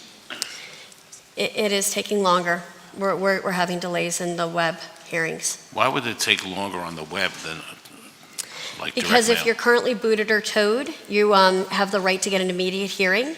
So walk-ins are not, they're anticipated, but they're a significant amount of time. And so that impacts your ability to schedule. And so what happens is when you get a lot of walk-ins, the folks on the portal doing the web hearings, they get pulled off to address the walk-ins. So why wouldn't we have separate people just doing the online stuff? So that's what we're exploring right now. And we're also exploring doing another shift to cover Saturdays. So we have longer hours on Saturdays, which our customers are asking for. So give me an example of a hearing request. Somebody gets what is this for exactly? A ticket, a parking ticket. Someone gets a parking ticket, they send in a letter saying what, I'm disputing it? You basically, you get a letter, well, you have a ticket, and then you can check whether you want to respond a hearing or not. And so, yeah, you can dispute it. And then it takes us 52 days to schedule that hearing? Yes. And how many hearings a day does one person handle? So it varies depending on the complexities of that particular hearing. They can hear anywhere between 15 upwards to about 25. Seems to me that needs to be sped up pretty dramatically. That's way too long. The mail-in is 52 and the online is 91 days, 3 months? We agree. And that's why we're looking at BA right now. So what can we expect a year from now on these numbers? So one of the things that we're starting right now is doing an operational review. And so we're looking at the time conformance, we're looking at average number of days, we're looking at everything. We're also looking at implementing consistencies as far as procedures, processes, and guidelines. So what we believe right now, just looking at the numbers, is that we can incrementally get that down over the course of a year from 45 down to 30. Shouldn't both be 30 days at a maximum? Right. So we're going to explore the numbers. I can't commit to anything beyond the 30 days. With the web, we're going to shoot to have it be consistent. And I understand. I'm just looking for you guys to commit to 30 days. When you come back next year, both of these are at 30. But I will say what troubles me is that encouraging people to use the internet is taking almost twice as long for a response, which should be the reverse. We agree. And we need to look at what that engagement looks like digitally. I don't disagree with you, and we're looking at it. Okay. I have another question for you. Since you oversee 10 departments, are you involved with fringe benefit costs? I'm not. Not? Okay. No, it's mainly HR with finance. You're not involved with that at all? No, I'm not. Is there any way, are you involved with the preparation of the budgets or the information that we receive? No, that's the finance, the budget office does that. Okay. My time's up? We'll keep Okay. continuing. I just wanted to ask this question then. Is there a way going forward, since it's administrative to me, to incorporate on these budgets the actual fringe benefit cost and city overhead cost per employee? Because I've been told the fringe benefit costs of the city is between 88 and 89% of every dollar we pay, and the city overhead is 37 cents for every dollar we pay. So the reason why I wanted to incorporate it is because when we look at a payroll of 4 million, it's really not 4 million. It's probably closer to 9 million when you include all the overhead. And I don't think people understand that. And it's an administratively, to look at that, I think would be an eye-opener. I'm happy to share the information with budget. I'm just not involved in those conversations. Okay. Want me to Thank stop? you. Okay, Yes. thank you. We're gonna hang around. All right. We'll catch you on the second round. I have a couple questions since we're on our second round. So one, I want to apologize to the executive director for the BEAA about my question about one of our part-time contract employees. It was more geared towards Jerry Connors. Yes, Mr. Connors Okay. retired. Okay, so everybody knows of him. I think my district was up in arms, and a lot of people complained about his bedside manners. And so I wanted to apologize for that. It's rare that you get this kind of apology, but where you're wrong, promptly admitted, so I don't want to mislead anybody. He was doing the city a disservice, so that's my personal opinion. Regarding a couple things. One, on page 11, section 20 of your operating budget, in contracts, line 251, you have anticipated a budget of $1.3 million. Is there a description, or could you just comment briefly on that, please? Purchase of services.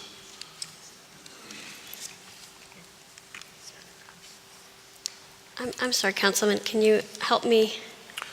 Which, On the operating the fiscal operating budget under OAR, OAR. Okay, got it. page 11, section 20. Okay. Yep. Professional services and for IT. Yep. So that is the contract that it's currently with Conduit, and that's how they send all the notices.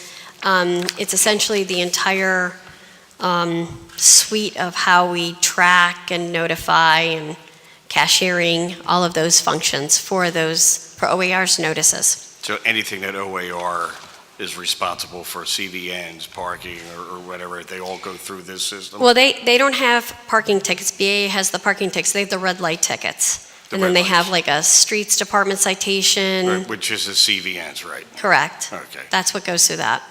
Okay, so in the future, I'm just going to throw this out there.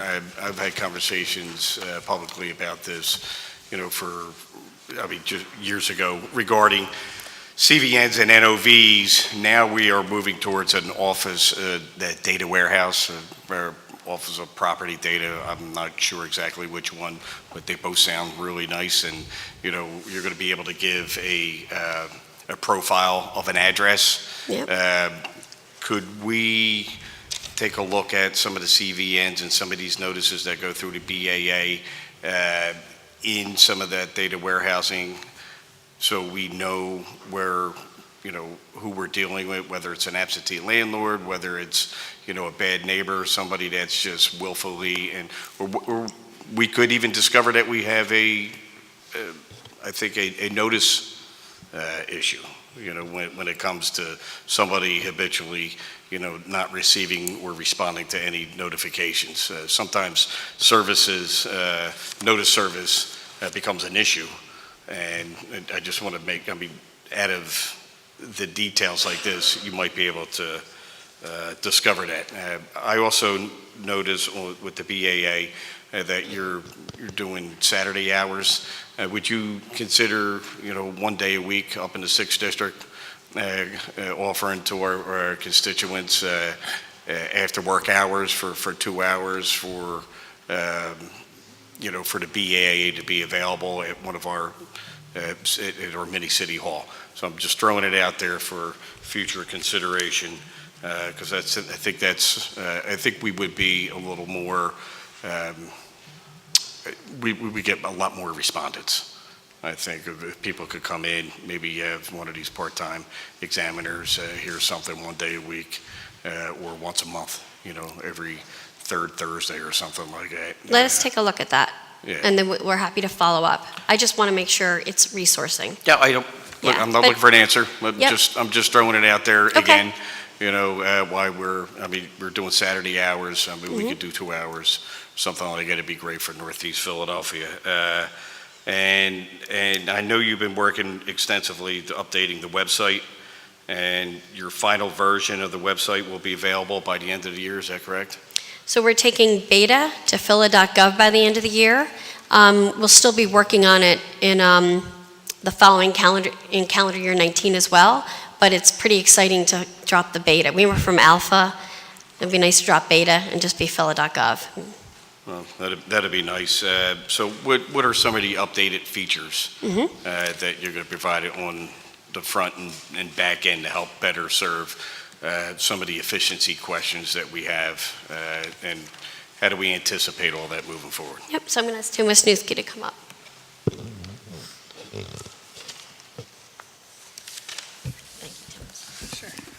Hi, Tim Wisniewski, Director of the Office of Open Data and Digital Transformation. So even though we call it beta, it's been live and in production really since its inception. It's the home for 23 departments already, and it's been the home for all the new content. So at the moment, about 47% of web traffic is going to beta. There's still a lot to be brought over, but because of the way we structured the project, we're able to transition from beta to phila.gov in parallel while we're bringing more content over. So it's really like the URL and the homepage is what's going to significantly change. But in parallel to that, we're working with about over 30 departments over the next calendar year and a half-ish. And we've also done a lot in terms of features for the platform. Ton of new features, including like action guides, for instance. You may have seen some of them coming out of the mayor's office with key facts and ways to take action about policy initiatives. Event spotlights is a new upcoming feature. We recently redid the whole events page, news and events on the city's website, so that departments can publish different types of content that's really timely. And spotlights for events like, say, the marathon or like the DNC kind of thing, where there's actually a ton of events going on around a particular event. How can we house that in a single template? As well as we've invested a lot inside of programs and initiatives. And if you click on that in the top part of beta.phila.gov, there's a ton that are popping up there. A lot of them came from Parks and Recreation. We did like a 6-month deep dive with Parks and Rec and really help them transform their online presence. We help them build a finder application to find rec centers and all the activities that happen at those rec centers in your neighborhood, thanks to significant financial investment from Parks and Rec. So yeah, there's a lot of program pages on there. Working on one right now around opioids. There's content around how to get Narcan and trained on Narcan.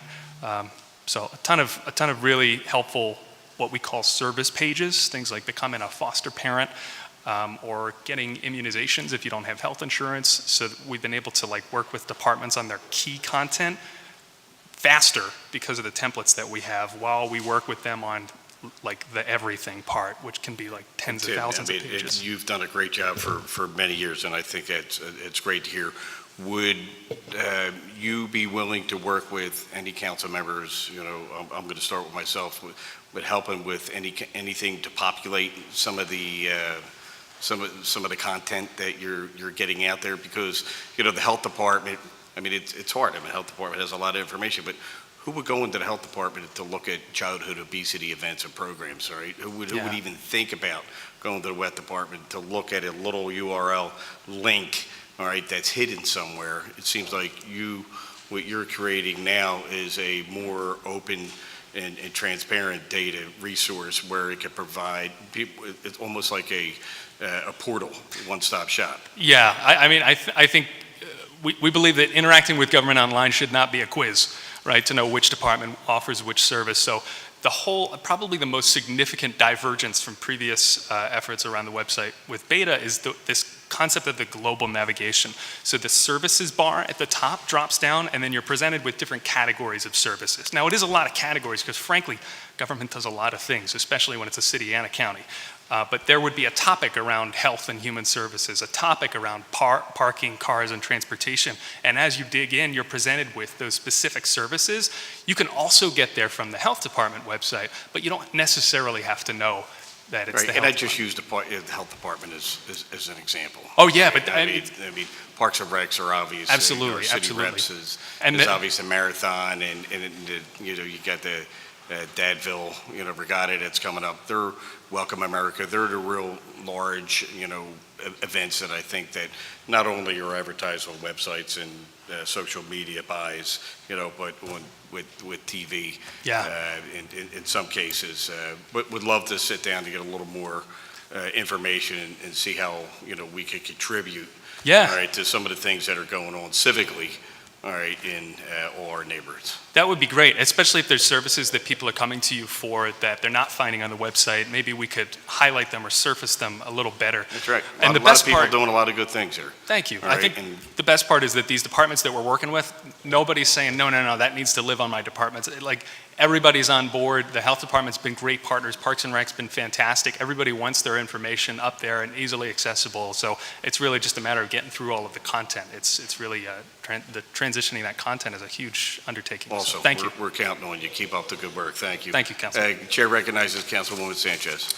I'm going to ask the HR director to come back up so we can talk a little bit around the bilingual selective factor.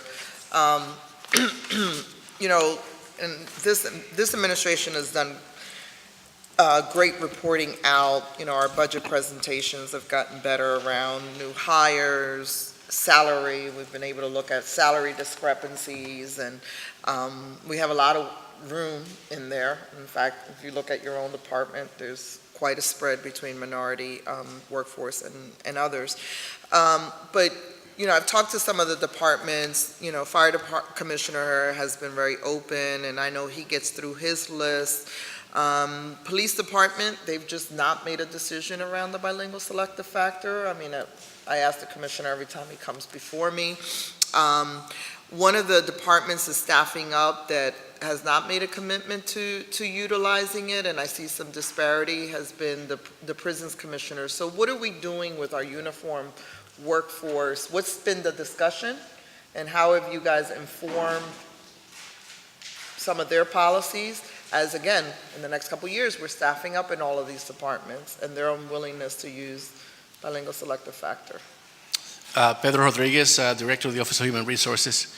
Councilwoman, I can tell you that we have been working very closely with the fire department, especially with this fire commissioner who's committed to diversifying the department, on providing pool of applicants that are diverse and can be successful through the academy, not just through the testing process, but through the academy and becoming full-fledged firefighters and paramedics.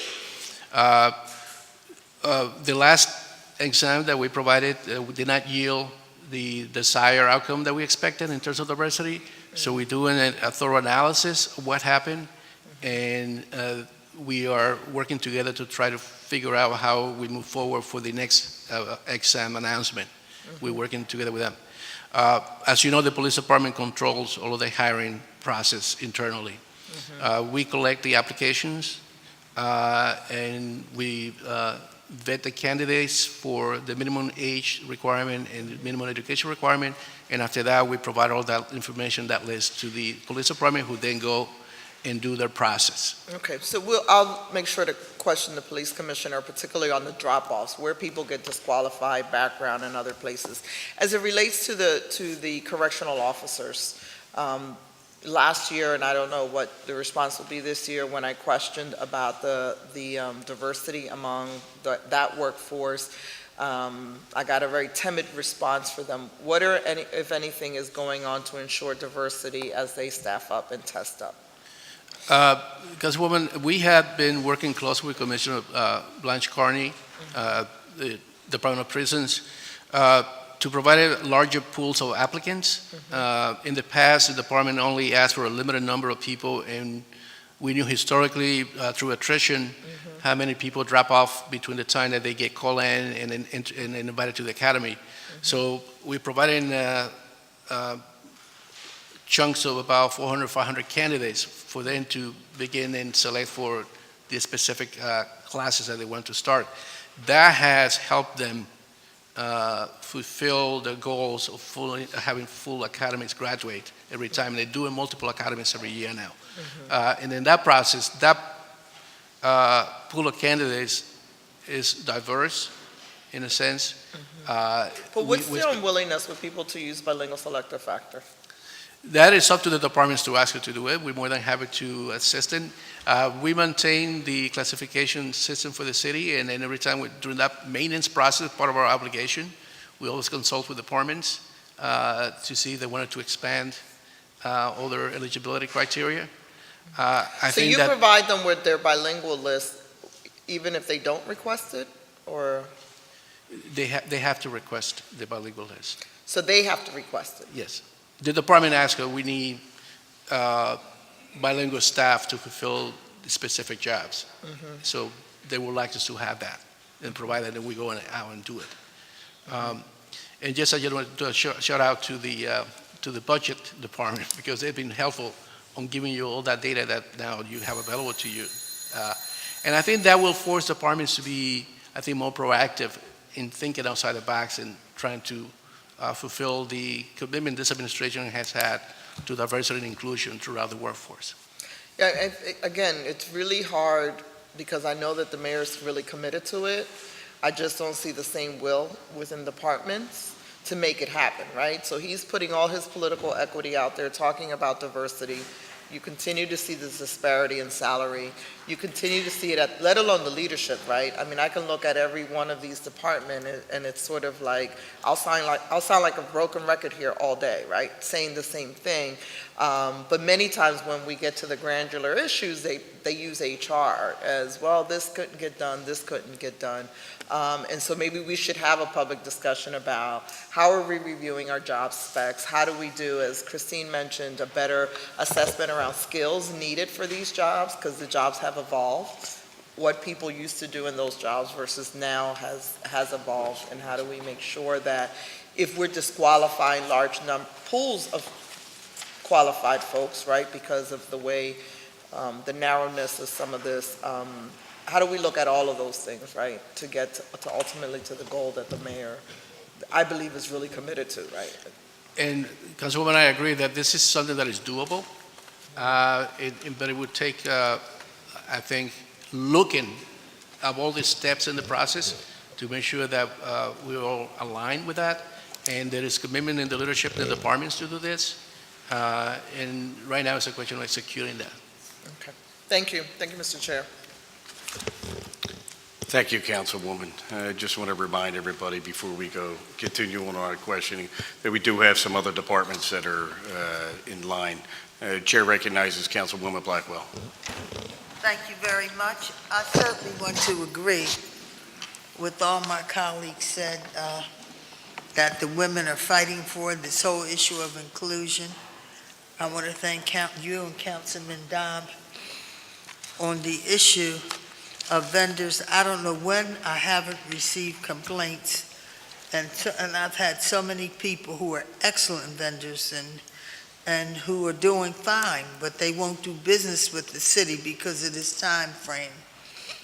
And this whole issue of third issue I wanted to mention was certainly the parking authority, and we're going to have hearings again early in May with regard to people filing against tickets or filing against being charged. They want to appeal the charges, and we're going to ask that when we have those hearings, that those who are responsible come with when they'll be able to get their return. We don't want them to appeal and win, and they're supposed to get their money back. We don't want that to be 100 days too, for money that they've had to pay for traffic tickets that the court says they shouldn't have had to pay and they're innocent of. So we want you all to be ready for that as well. Thank you, Miss. I'm happy to have that discussion with anybody who would like it as well. Thank you, Mr. Chairman. Thank you, Councilwoman. Chair now recognizes Councilman Dodd. Thank you, Mr. Chairman. I'm going to go back to page 7, I think it is, of your budget testimony. It says Office of Administrative Review at the top. Talks about fiscal year 19 performance matters. The numbers on the right, are those days or months?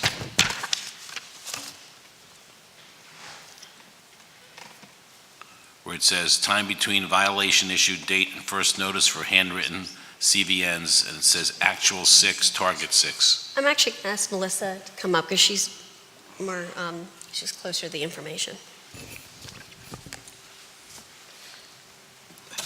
Melissa Andre, Executive Director of the Office of Administrative Review. Can you repeat your question? I'm so sorry. Sure. Page 7 of the today's testimony. It talks about time between violation issued date and first notice for handwritten CVNs. And my question is that days or months? It says fiscal year 17 actual 6. Those are weeks. The measure is weeks for the CVNs, and then for the Tax Review Board, it's months. So it's 6 weeks, but on the taxes, it's months? Correct. Okay. And are these mostly related to parking tickets, the weeks? No. So at the Office of Administrative Review, we handle an array of different types of appeals and the hearings that go with the appeals. So the CVNs are for the code violations that are issued by all sorts of departments, streets, police, that sort of thing.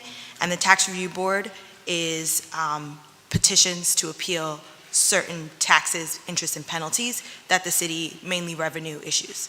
So, Why, water. those are taking months, like 5 months it takes for us to look at that?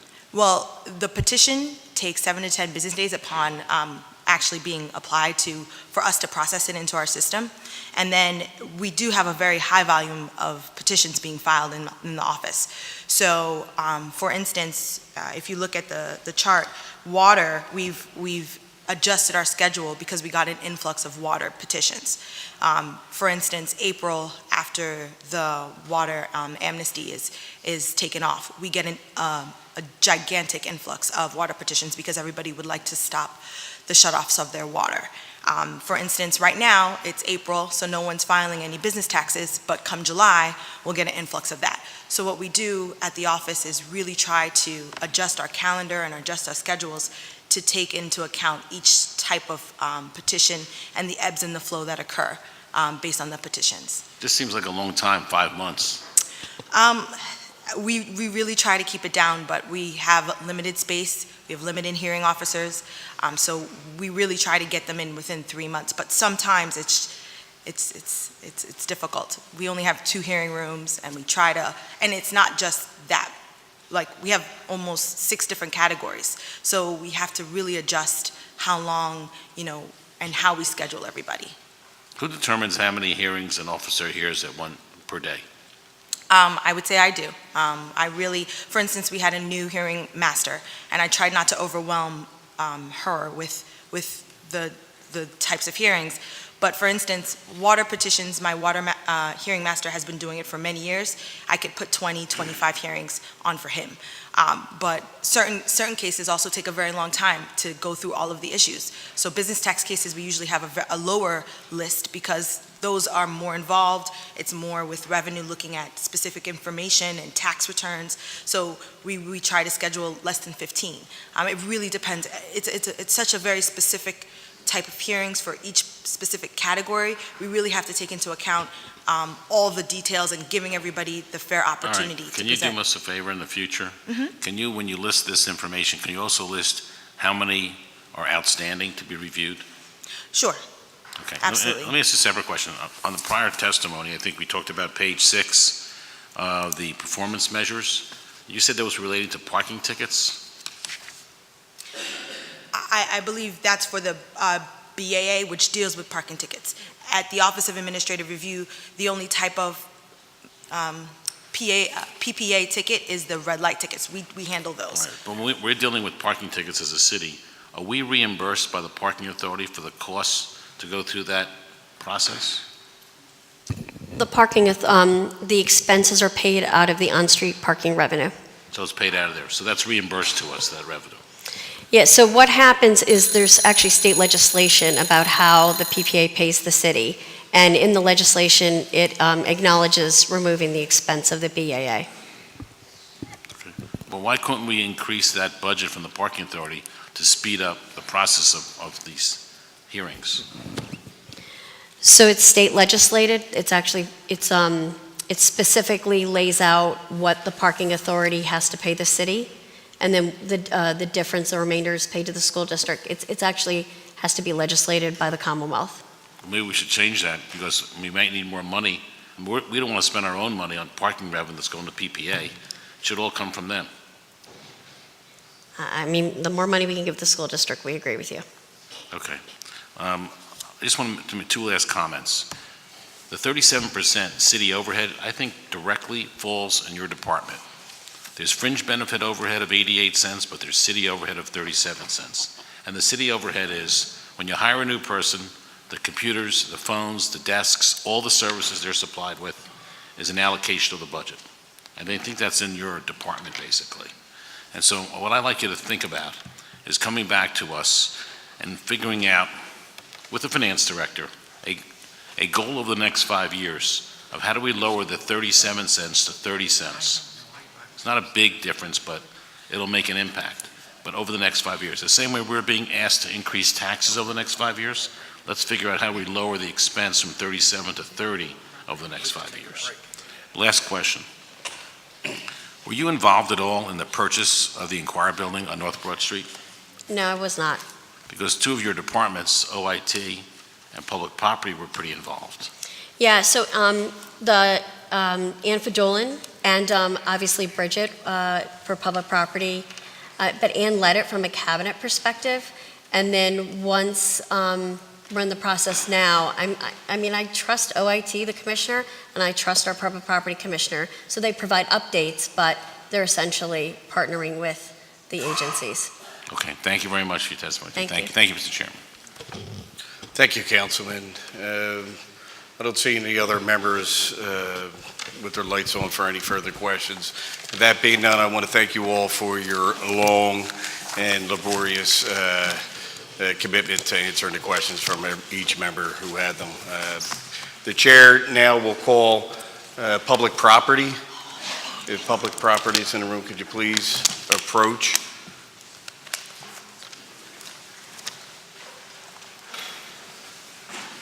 We will be taking a break after the completion of public property, and we will hear Procurement, Human Resources, and Personnel Department. All right, but we will move right on to public property. If you would, please state your name for the record and proceed with your testimony, and thank you for your patience, and welcome to the chambers. Anytime. Good afternoon, Councilman Heenan and members of City Council. I am Bridget Collins Greenwald, Commissioner of Public Property. It is a pleasure to appear before City Council today in support of Public Property's Fiscal Year 19 budget request. As you already have our written testimony in front of you, which highlights the many accomplishments and plans of the department, I would only like to add one thing into my verbal testimony today. That is about the team of the Department of Public Property. DPP has many outstanding employees that tend to fly under the radar, and I would like to acknowledge them publicly for their commitment to public service. I've said it before, and I will continue to say, I'm very proud of to work in a place where employees show such genuine sense of care and commitment to their profession. This year alone, our staff set up and then broke down for Welcome America, the Eagles Super Bowl Parade, and the Villanova Championship Parade with very little fanfare and under a very short deadline. These types of requests come our way all the time. So in addition to working on our core mission of responsibly serving the city's workforce and community by providing quality facilities and workspaces of which we can be proud, we are consistently providing services that go way beyond the everyday work we do to maintain, acquire quality facilities. DPP staff are the unsung heroes of our city, in my mind. Thank you for indulging me in that, and I'm happy to answer any questions you may have. Well, thank you for your testimony. Oh, and I forgot to introduce that Tom McDade, our Deputy Chief of Staff, is with me here today. Sorry. Well, you did mention your awesome staff and team that you had, so welcome to the table. Thank you. Chair recognizes Councilman Greenlee. Mr. Chairman, good afternoon. How are you? Hi, Councilman. And I certainly agree, your office, so many of your workers do such a great job. Thank and you. I know a lot of those are put together quickly and have to be taken down quickly and all that, and you do a terrific job. Thank you. You had talked about this, I think, earlier in the hearing process, but I know the council president particularly, I think, wanted to just get this on record again about the building security issue. Could you just give a timeline, kind of where you are and what the plan is briefly? Sure, absolutely. So we have an ask in the operating budget for about $583,000, I believe it is, to increase the security in City Hall. So we have a plan put together, a preliminary plan. It's phased in, so there'll be a first phase. We worked with the police department's Homeland Security unit. They came and did a full assessment completely of City Hall, floor to ceiling, so every building, every entrance. We came up with having people enter on the northeast side, as they do now, and the northwest side. So the additional funding that we need would be to do some construction work to make it more feasible to come in on the northwest side, as you do on the northeast. It would start with our visitors, and then phase 2 would get into our employees. This would also pay for some equipment, magnetometers, the screening and whatnot. So once if we get this funding, then we could start as soon as the beginning of the fiscal year to actually put these processes in place. Be a big communication piece too, obviously, because it's going to be a very big change to how we do business now. And once you start, roughly how long would you think to completion? I don't think, the construction won't take long, I wouldn't think. I would think within 6 months, we could have everything up and running, probably even sooner. I think the biggest piece will be the communication and changing the culture of, our visitors. A lot of our visitors are repeat visitors, so we just have to have them coming in a different way, and different process. I think they'd be happy not all having to line up on cold days in the northeast side, too. I So that would probably, work. yeah, I think so. Okay, thank you. Thank you You very are much. welcome. Thank you, Mr. Chairman. Thank you, Councilman. Chair recognizes Councilman Dom. Thank you, Mr. Chairman. Good afternoon. Good afternoon. I have several questions. In the last 18 months, how many sales and purchases of real estate has your department overseen? So we oversee property sales in 2 different ways. One through PIDC. So we have a few active RFPs out there on the street right now. Actually, some responses are due today for 500 South Broad. We have 4601 Market out there, and 11th and Reed is in the process of being put out on the street. We've had 4 sales this year. I don't have 18 months, but I have this year that were done by PIDC. Bigger parcels of land are what they handle for us. And then we also have conveyances of the VPRC, the Vacant Property Review Committee, which that is a process that works in tangent with the Land Bank, Public Property, and VPRC to convey those properties. So there's different avenues you can go. I can get you a complete, here's the total. I just know the exact, there are 2 different processes. And does your department negotiate these sales and purchases? Our department, in conjunction with a few others. So PIDC really takes the lead, and then with our input, and there will be input from our planning and development unit, and as well as our finance unit. And do we get appraisals on all of these sales and purchases? We generally get an appraisal on every sale of property that we convey and every piece of property that we would acquire. We generally, or we don't always? We always do, with the exception of one property, to my knowledge. And do you know the reason why we didn't? I think you're referring to 400 North Broad Street, I am. which is the biggest purchase we've done in the last, 10 years? 20 years? It's probably, I could say. The history of the probably, city? Yet we didn't get an appraisal on that. Any idea why we didn't get an appraisal? I don't exactly know every detail why we didn't get an appraisal. I do know that the property is being leased, and in a lease transaction, we do not get appraisals. We do comps of the area. So I believe that was something that factored in. As for the other reasons, no, I do not. Why are we leasing it as opposed to buying it? I would have to have finance weigh in on that, because that's really out of my purview to figure out how we did the financing deal on that. I mean, I was involved at the very end with Councilman Heenan, actually. Your Shark Tank. And if I recall, the price we negotiated lower to about 39 million or so, even though we're supposedly leasing it. And in addition to that, there are tax credits that are benefiting the seller of 40 million. So essentially, it's a $79 million sale, okay? And we're probably leasing it to allow the seller to receive those tax benefits over the next 8 years. And that's why we're leasing it, because I don't know why we'd make this huge investment and lease it and take the risk of interest rates. We should have bought it and closed on it now versus taking the risk. But we probably are taking the risk because of the tax credits. And so in essence, by not getting an appraisal, that, by the way, I've talked to now 2 appraisers in the last month who've told me for this building that has 468,234 square feet, the price as is in the $70 a square foot range in today's market, which would be $32 million. And that's the parking garage too? The whole package. The whole package. We're paying essentially $79 million when you count the tax credits with the purchase price. And that's probably why we didn't get an appraisal, which is not good. I don't blame the seller. I blame us.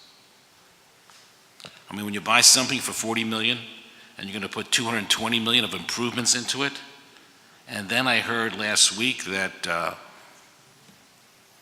IT improvements are another, 48 million? is that included in the 220 million? I don't believe, so I know Anna wanted to come up and speak to how that was arranged. So the actual IT cost for the building, no, that's included in the price that we were talking about. The IT costs are in the 220? The IT costs, yes, to fit out the building are in there. But the numbers we heard last week from OIT of 48 million, I don't believe that's included.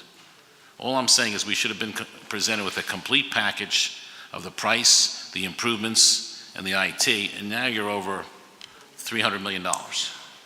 The numbers I believe that OIT spoke to at their hearing, which I don't know that number, what that number was, the 48 million. I know that the 911 center, the Unified Call Center, was never included in the bond borrow number because it's paid with separate 911 funding. All right, let me go to 9 years from now.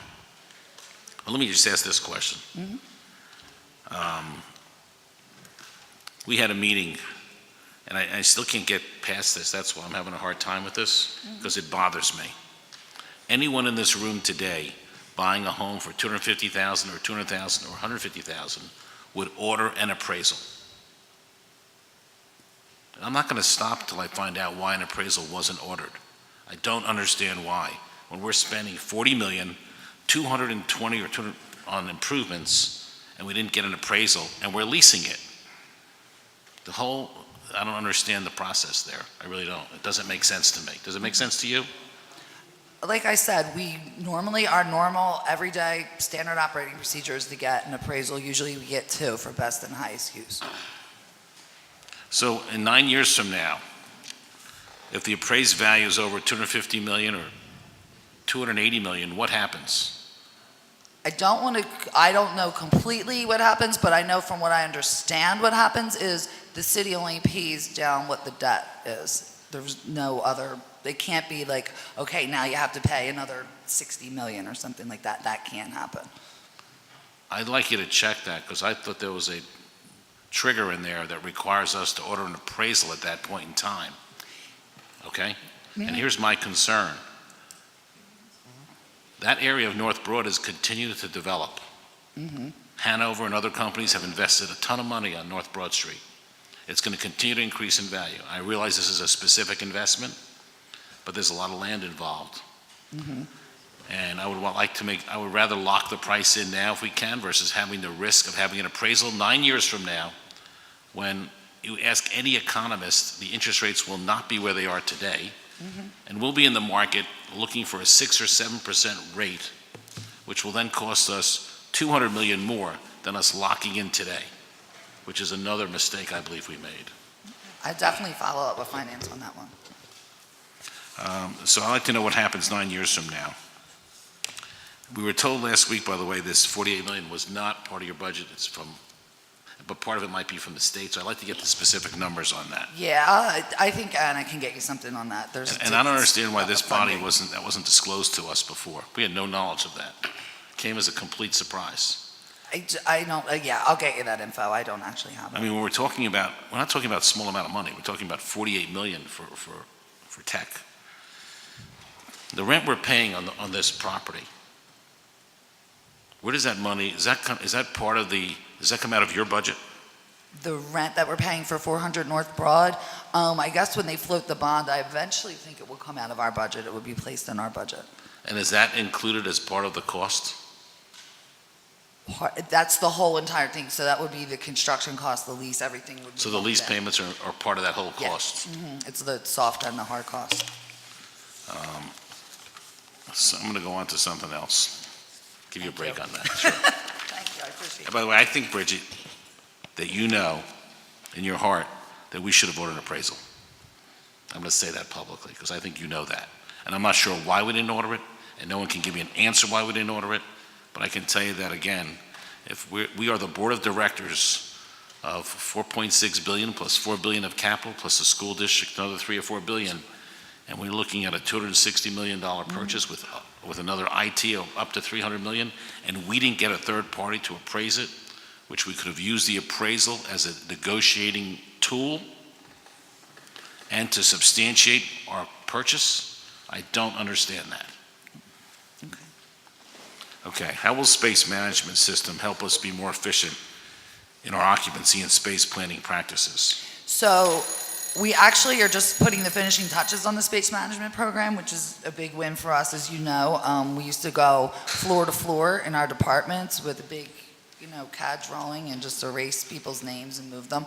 So it'll be much more efficient. Actually, when you move someone, everything will go with them. The phone number, the computer number, all that, everything. So right now, it's all manual. I mean, people keep it, each individual department keeps it. Sometimes they inform public property about it, sometimes not. I mean, sometimes, you do internal moves. We don't know where people are. So it'll be much more efficient. It'll link up with the IWAM system, so we'll actually be able to say, this is how much money we've put into this building, this is how much money we've been able to put into this floor, and this is where, if we're going to do some improvements, where we start. So there's going to be tons of efficiencies, and we'll be able to get you numbers too once we have this up and running. Okay, thank you very much. Thank you, Mr. Chairman, thank you. You're welcome. Thank you, Councilman. Sorry. Councilman had some very specific questions that he wanted to ask, and I wasn't blindsided. he's generally concerned with finances of the city of Philadelphia. On the space management, as you know, I think maybe 2 budgets ago, every department that came up, I asked, all right, let's just say CAO, all right, where do you lay your head? Where do you go to work every day? Mm-hmm. Do we own that property? Do we lease that property? How much space is utilized for personnel? How much space is utilized for storage? And so forth. So, we were moving towards a space management system. We started, and I think you started with the Planning Commission or the Planning Department for a floor. Has that been completed?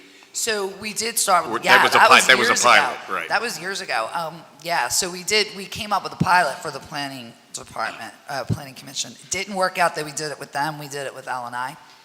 So L&I, we were able to take, say, a space that normally housed like 25 people, and now there are about 70 people in there because we made it more touchdown space. We made it more, if you're in the field, you don't really need a work area. If you need a work area, you need a smaller one, and we've given common areas where you can go and lay your plans out. We just did it for the CAO as well. So they have that group that's under Tim. So we have that group, they're all laid out very differently than you would see in a normal city office. So we're making progress in doing that. When departments come to us, that is what our recommendation is. How many departments do we have in the city of Philadelphia? How many departments do we have? Yeah, roughly. I mean, I think some were saying maybe 49. 60, 70 maybe? 70. So, I mean, it's a huge undertaking. Yeah. And we've learned a lot from that pilot that we've had over planning, I see, because we've moved on, and I think it's a lot cheaper. Could you just provide to the chair, to me, what our future schedule is, how much we're going to save? Because a lot of people that, and I'm glad you brought up L&I, as eventually when Eclipse comes around, we've been working on that for 30 years. That's now a legacy program, but that's a little bit of tech humor, I guess. But in any case, the L&I, for example, is a perfect example of somebody who just needs somebody who's out in the field that just needs a place to touch down. Yep. Right? Needs the technology to do its, any kind of reporting and documentation and to move on. Yeah, and they've been great. And Dave Perry's so great to work with. He's been very open to doing those kinds of projects. And I understand that we have a new work order system in place, IWAMS. Mm-hmm. Can you describe how it improves the services and makes us more efficient? Sure. So IWAMS is something that you helped us obtain the funding for, so thank you. Its name has changed several times, but now it's the Integrative Workforce Asset Management System. Workplace Management, yeah, IWAMS. So anyway, so now we actually know what we've owned, right? So we know what we own, we know what we maintain, we know what every department in the city maintains besides us. So the health department maintains its own stuff, Parks and Rec and whatnot, the libraries. We know how much capital we put into each facility. We know future capital plans for each facility, and we know work orders, so outstanding work orders. So we'll be able to make decisions on, okay, so you have this piece of property here, and you've put, a few million into it, and then you have a few million on the horizon, and it still might not be efficient for the work that's being done there, then when you make the decision, do you keep it, or do you actually move on and go to another place? So we're doing that now with some things in your district. And that's a huge asset management Yes. tool, I think, for the city of Philadelphia. It would probably make Councilman Dom proud, once it's up online. But does the system integrate with multiple systems that the city Yes. currently has, and who has access to that? So it integrates with the space management piece is a module of this IBAM system. It pulled everything out of our Performo system, which is the work order system. It will integrate with the capital project management system, which we're putting online, and it integrates. No, some budget, there is one more financial system, I can't think of it off the top of my head, that it pulls information. It might be CBMS, which is the capital budget system. So it pulls from all these different areas, so all the information is live, and you know what's going on at any given moment. And it can integrate with all sorts of different existing or whatever we may put online in the future. It's very easy to integrate, and it's up in the cloud, so it's pretty easy to use too. So at the end of this, when we are live, and it seems like we're pretty close anyway, so we'll know the total value of public property that the city owns. We won't know the total, we'll know exactly what Okay. we own. We won't have an exact amount of what, you know what I mean, what every property is worth. Would you be able to So- assess how much value public property does have? I believe we would, because we're also in the process, actually we have interviews tomorrow for services to come on board that are actually going to look and analyze our whole entire real estate portfolio. Great. So that Great. this system will That's- help, those people's because it's all services will kind help. of- We have expertise with our real It's all estate kind of deputy. woven together. Yes, you yes, know, we're in one actually system. putting So it all I together. want, what I'm trying to get at is that there is a master, we don't have an affordable housing plan with the city of Philadelphia, so we're doing all these one-offs, and it's going to be my pet peeve, and I'm going to talk about it for forever until we come up with a master plan, all right? But you have a plan that you're working towards, Yes. which I'm happy to hear, all right? And that includes how do we, and I'll use rebuild as an example, how do I, all right, maximize and leverage the resources, just in my district, right? And you're doing that citywide, right? So you have a plan moving forward. Sure. How do you leverage capital dollars with capital investments with OIT and other kind of investments for future? And then you could put a dollar value. And then, through that system, will we be able to discover where we are at capacity and where we are underutilizing the Yes. space? That's a big piece of it. All right, so, and is there an advantage to keeping some of our property strategically throughout the city, like I'm going to say as call, but like having public property held back for maybe a future plan? Not necessarily development or use, but as we are working towards, building out our health centers or building out, our police departments, right, holding back on some of our public property for those specific use as neighborhoods grow, the services will grow? I believe that when we have these real estate specialist services on board, that's things we will look at. Yeah, do we do it now? Yes, but it's on an informal type basis, I'm going to be honest. So now we're going to look at things more strategically and more formally, and like, hey, what does the market bear, and should we really be here? Maybe we should be over here, and maybe sell this piece of property and develop it, and be over here where it actually makes more sense, where the services are more useful. Right. So, yes. Right, I'll give you an example. My district, well, you answered my question, so I'll just move on. Chair recognizes Councilman Green. Good afternoon. I just have some questions for public property regarding diversity and inclusion. Was able to look at your budget testimony to see the breakdown of your workforce, but I have a question in reference to how does your department foster diversity and inclusion in that respect? What are your business goals in that regard? So our department worked very closely with Jackie Linton's group. So for our And for the record, when you say Jackie? Jackie Linton. And Jackie Linton works for the CAO. She's in the HR and talent group. And that's for your workforce? That's for our exempt workforce. Right. Mm-hmm. So we worked very closely with her and followed a very strict hiring guidelines, which were to hire our exempt workforce. So we have not hired anyone in the exempt capacity since February of 2017. We are bound by a certain number that we're held to. So we are at that number. And we don't have any vacancies right now. So the two we had in the past, we used Jackie and her system, and what we did was we hired a deputy commissioner for facilities and a deputy commissioner of real estate. So, Okay, so let me focus more so on your procurement and contracting in reference to diversity and inclusion. What is the department's goals in reference to that, and how does the department's goals impact the city's overall goal with respect to minority spend? Sure. So our overall goal is 50%. And for the record, that was 50% for 50. contracts. Mm-hmm. For our professional services contracts, which are the ones that we put out through RFP, we are at 30% now year to date. We anticipate we'll be about, last year we were at 65%. So I anticipate we'll be somewhere around that range this year. When you look at our report, you'll see it by quarter and it catches up at the end. So you'll see 30% now, and then you'll see 60%. That's so for professional 30%. That's services. for half the year, or Yeah. And you anticipate, so last year you were 65%. You anticipate 65% again this year? For professional services. Right, And then, professional services. yeah, and then there's another breakdown, which is public works.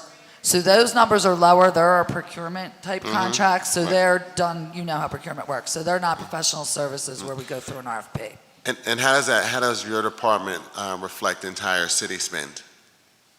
How does, Your department, like what percentage is public property as it relates to entire city spend on diversity and inclusion from professional services?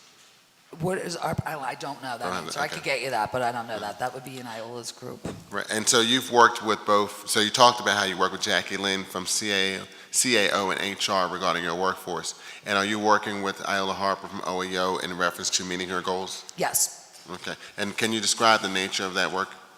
So we have our our diversity officer is one of our deputies, our deputy commissioner of administration. And who is that? Lori Davey.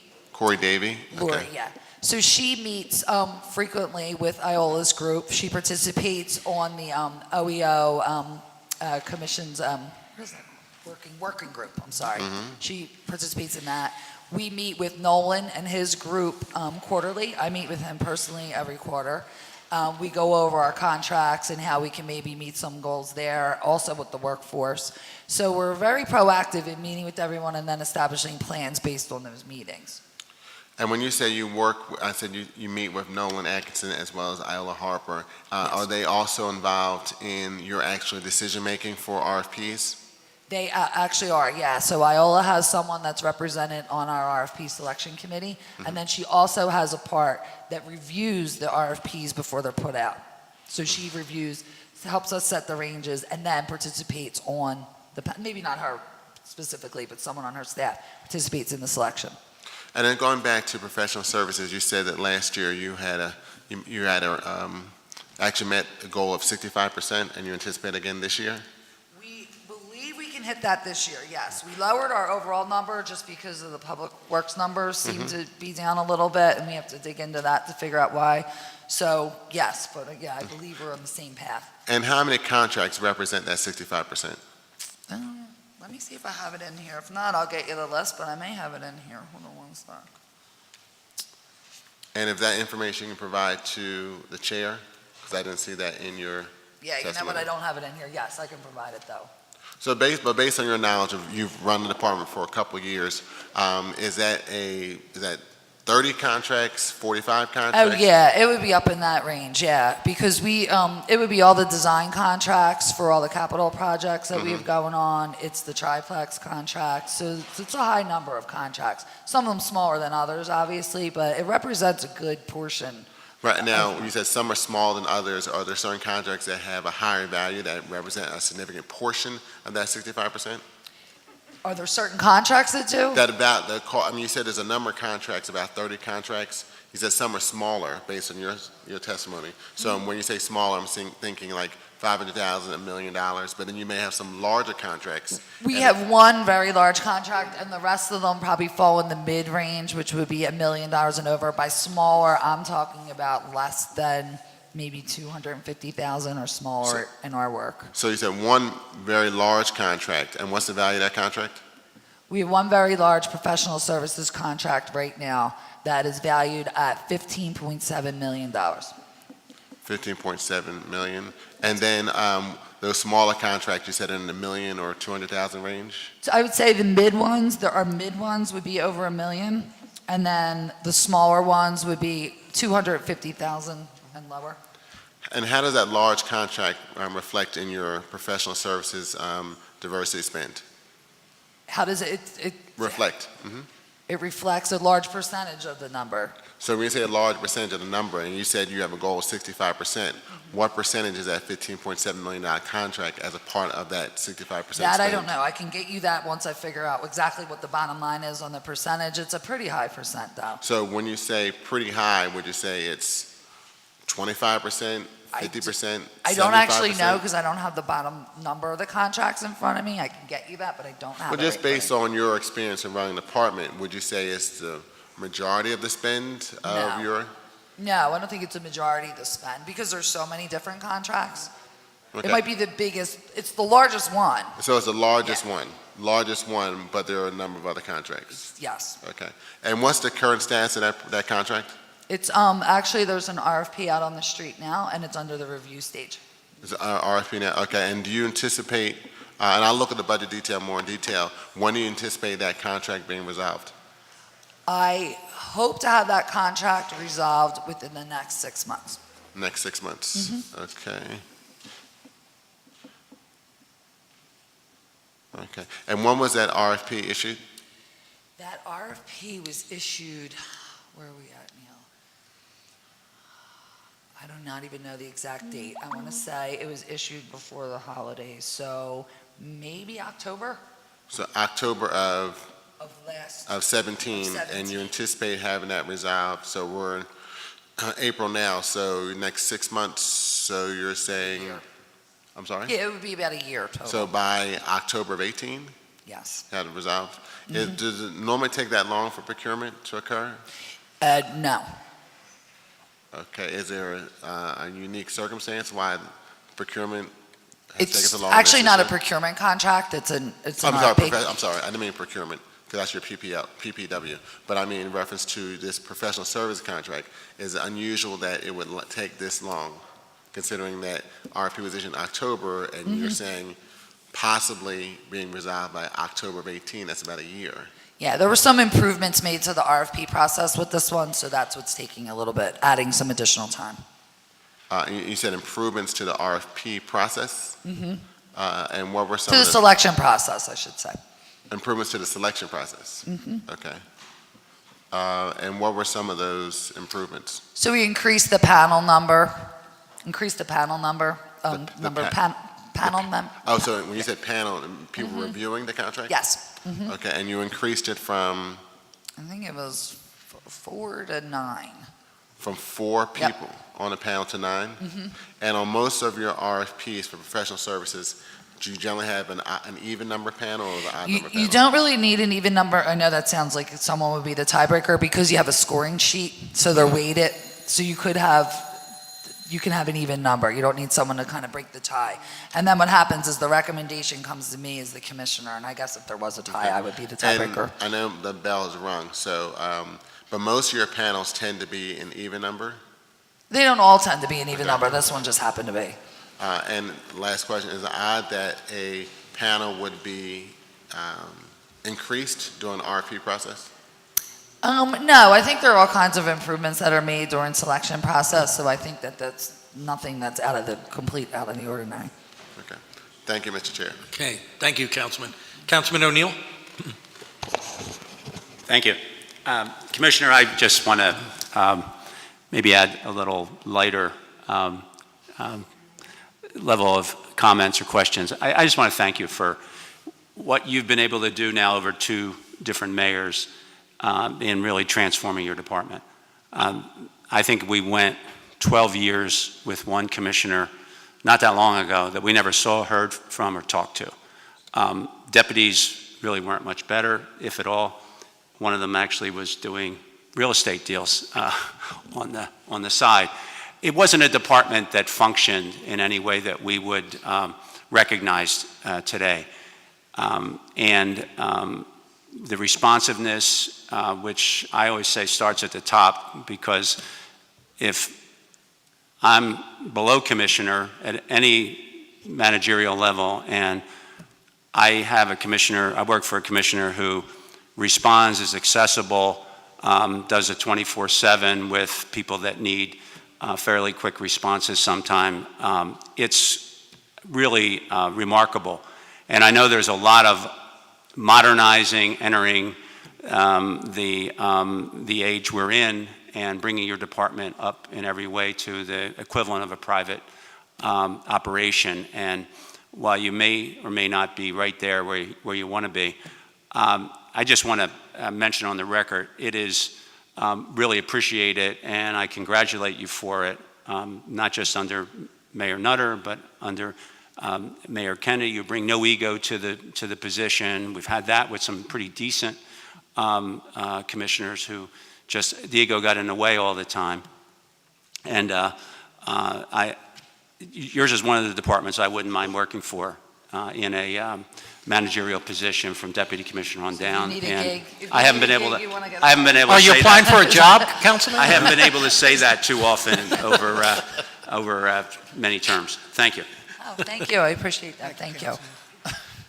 Commissioner will take those comments anytime, right? Yeah, thank you. Councilman Dom. Thank you, Mr. Chairman. Just a few more quick questions. Sure.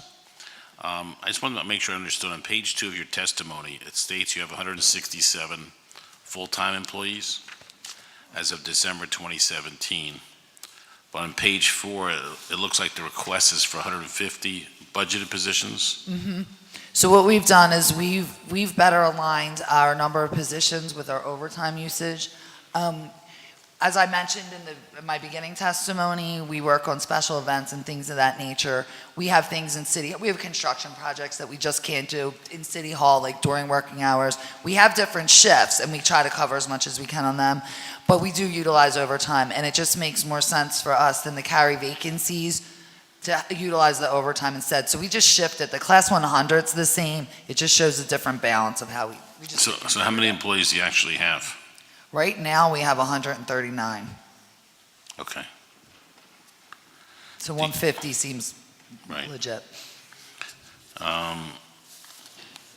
What type of sustainable efforts are we making to cut down on the amount of money we spend on utilities in City Hall? I have my friend Adam here who has all that information.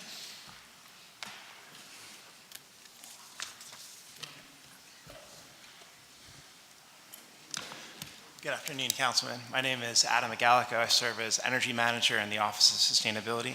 To answer your question, in City Hall, we've done a couple of things. A couple of years ago with the Department of Public Property, we did an energy performance contract that focused partially on City Hall. So we spent about $3.5–4 million in this facility, changed just about every single light bulb. This was before LEDs were really prevalent, so now we're going back and doing some LEDs in spaces. But most of the work that we're doing right now in this building is around our building automation system and making sure that the facility continues to shut down properly at night. We've invested a lot of, or we're investing with OIT a handful of money to basically take all of that data and start to monitor it on a nightly basis. There was a gentleman I introduced you to maybe a year and a half ago. And the reason why I brought him to you is because he is being used extensively in the private sector to save tremendous amounts of money. Did anything develop from that conversation? So that gentleman was working in the energy procurement consulting space. So we did put out an RFP. It's still open right now for those services. I can't really talk about the process. Because I will say this. He said to me after he met with you that he felt if he was running it or helping you run it, he could save us close to $10 million a year. I will say this. He has saved private owners immense, unbelievable amounts of money in the private sector. And I would say that the majority of our buildings in the city right now are utilizing this guy's services. He's like an energy whiz or something, you know. But it might be worthwhile to reach out and see if he can bring that skill set to us. Because, I mean, $10 million a year is $50 million over 5 years. And you know, we're exploring a lot of work in the energy procurement space. Right now, we've got an open RFP for renewable strategy that we hope will also save us money. But yeah, I hear you. There's two ways to save energy. One is, you know, buying it cheaper. The other is using less. You know, if you look at our energy master plan, it's focused on both of those, and also cleaning our energy supply, because, you know, all of this work is really tied in with sustainability as well. So. Okay, I think if whatever you could do to figure out how to save that $10 million with him, I would appreciate it. I know there's a process, but I'm just looking at the $10 million a year. Thank you, thank you. I know we also issued an RFP to procure outside brokerage services to assist with long-term lease negotiations. Is there any status on that? Yes, actually, we received 12 responses. We narrowed them down, and the interviews for the list that we shortlisted are tomorrow, actually. So we should have something in place. I would guess by the end of the month, we'll definitely have a selection, and then we would start the negotiation and then the contracting process. So I feel confident by the end of the fiscal year, we would have someone in place and then can start them off with our leasing. And then we also added to the scope about looking at our entire portfolio, or even just sectioning it off and looking at pieces of it. So I think they're going to be a great, you know, another tool for us to use. Right, that's great. I think that'll be a very valuable tool for you to use. I agree, agreed. So basically, it's to hire an outside consultant who specializes in commercial real estate, leasing, I guess, to be our in-house consultant when needed by us. Yeah, they'll assist Dominique, who has a lot of commercial real estate experience, so I think it'll make a great team, her, along with using this tool. I think it'll be a home run. And I think what you need to do, because we've talked about this, is come to us if there are certain restrictions you're under that we can change to help make the transactions more effective and more, you know, better for the city financially. You need to come to us and tell us what they might be. Absolutely. Okay, thank you very much. Thank you. Mr. Chairman. Thank you, Councilman. Councilwoman Blackwell. Excuse me. Thank you, Mr. Chairman. We wanted to say that we know we have a lot of issues and a lot of issues with the city, but I want to thank this commissioner. Whenever we call, she's always available. Whenever I see her, even in the street, and I say, I got an issue, she'll say, call me, and she always tries to help us. So I thank you and your department. You're welcome, anytime. Thanks. Thank you, Mr. Chairman. Thank you, Councilwoman. Being no further questions, again, thank you. I saw a sigh of relief there, Commissioner. Was that, you know? Oh, okay, I got you. They came up to the surface. But again, thank you for all you do and your responsiveness, okay? Thank you. Mr. McDade, always nice. Always nice to see you, sir. We're going to take a break and come back at 1:45 for procurement and then human resources. Thank you.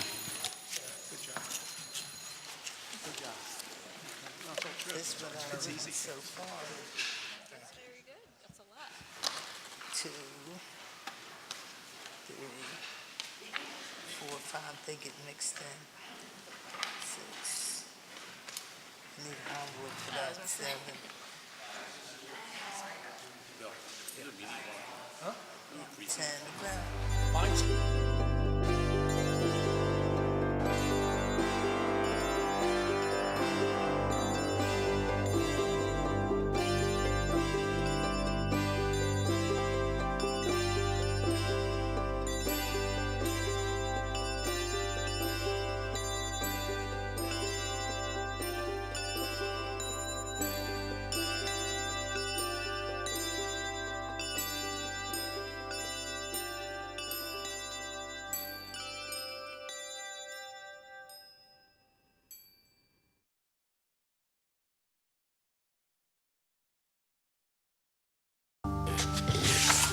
Okay, why don't we start, resume our hearings here. We now have the Procurement Department. Please come forward. Good afternoon. You can identify yourself and proceed.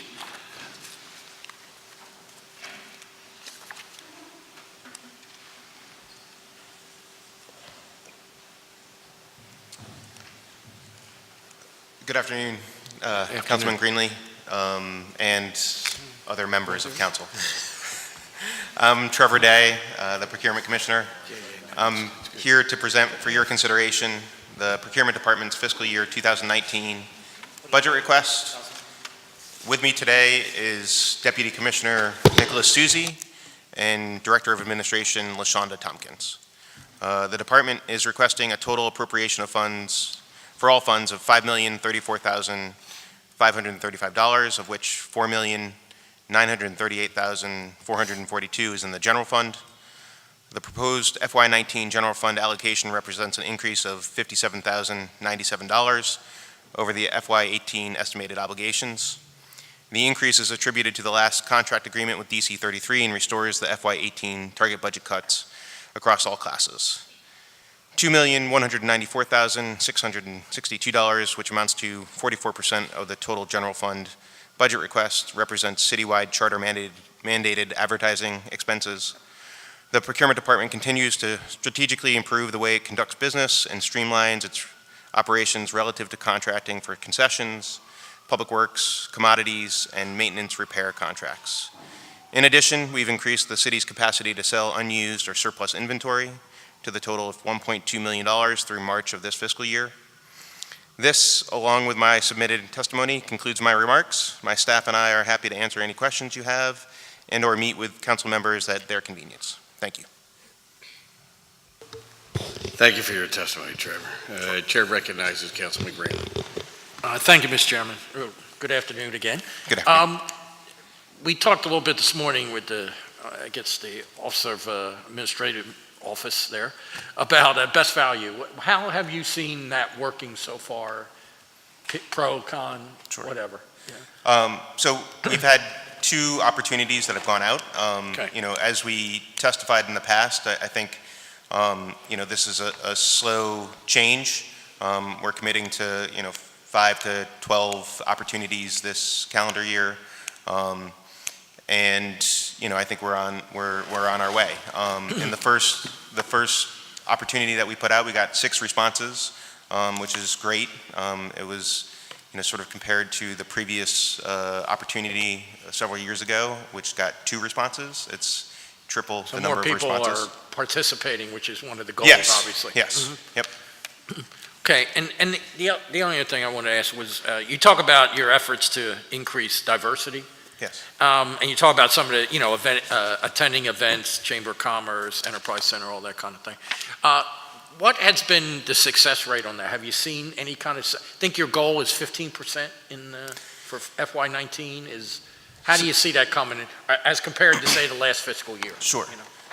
So, we measure more metrics on vendors registering and applying to city procurement opportunities. So we've attracted 42 new businesses that have never bid with the city before, which is fantastic. I think there's still some obstacles that exist that were mentioned in the previous testimony.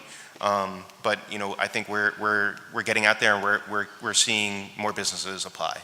Mm-hmm. And that's diverse businesses, Yes. minority Yeah. owned, and So women owned. Mm-hmm. Yeah. Okay. So it's going in the right direction, I guess is the best way to It say is. Okay, great. Thank you, Mr. Chairman. Thank you, Councilman. You sure you don't have any other questions? I'm joking. I do have a few, and thank you for coming in here. I mean, we have multiple departments today that kind of, I'm going to say they have different responsibilities and roles, but they do overlap a lot. I guess that goes a little more into the coordination, working with CAO and other departments. So I got a few questions. The federal government has been working on a program called 18F. all right, in the General Service Administration, GSA. One of the primary goals is to create an agile service delivery system that can move quickly from solicitation to contract execution in 4 weeks. What is whole, or can we, or, okay, so, or one, are you aware of the federal program like it? Yeah, so we are aware of that. I mean, the Commonwealth also, sort of has an agile approach to their contracting. So we've been in discussions with them. We're working with the CAO's office to sort of document and look at our processes and how we can improve the efficiency. Right, so that's great, because you heard some of the line of questioning earlier about prompt pay, e-signature and internal processes to streamline, from, either inquiry or expression of interest and with due diligence and transparency and public input. So I'm glad to hear that you're at least working with the Commonwealth on that. Best value, we were going through this whole best value process. There were some people thought it was a nefarious move, but the federal government has had it for 35 years prior to us changing anything in our procurement system since 1956. But I digress. So 18F does boost an internal consulting arm that provides tech-based insight to ensure the items procured, all right, will have the agility to keep up with tech advances and its life cycles. How are we focusing in on those types of purchase through procurement that not only will meet the needs of the operation, but will be able to meet the future needs? So, I mean, specifically talking about tech purchases, the Office of Innovation Technology, sort of has a role in that acquisition. Anytime a department is going to, sort of look to purchase a tech solution, they're going to go through an analysis by OIT before it even comes to procurement to put out. So that's one way that the city's handling situations like that.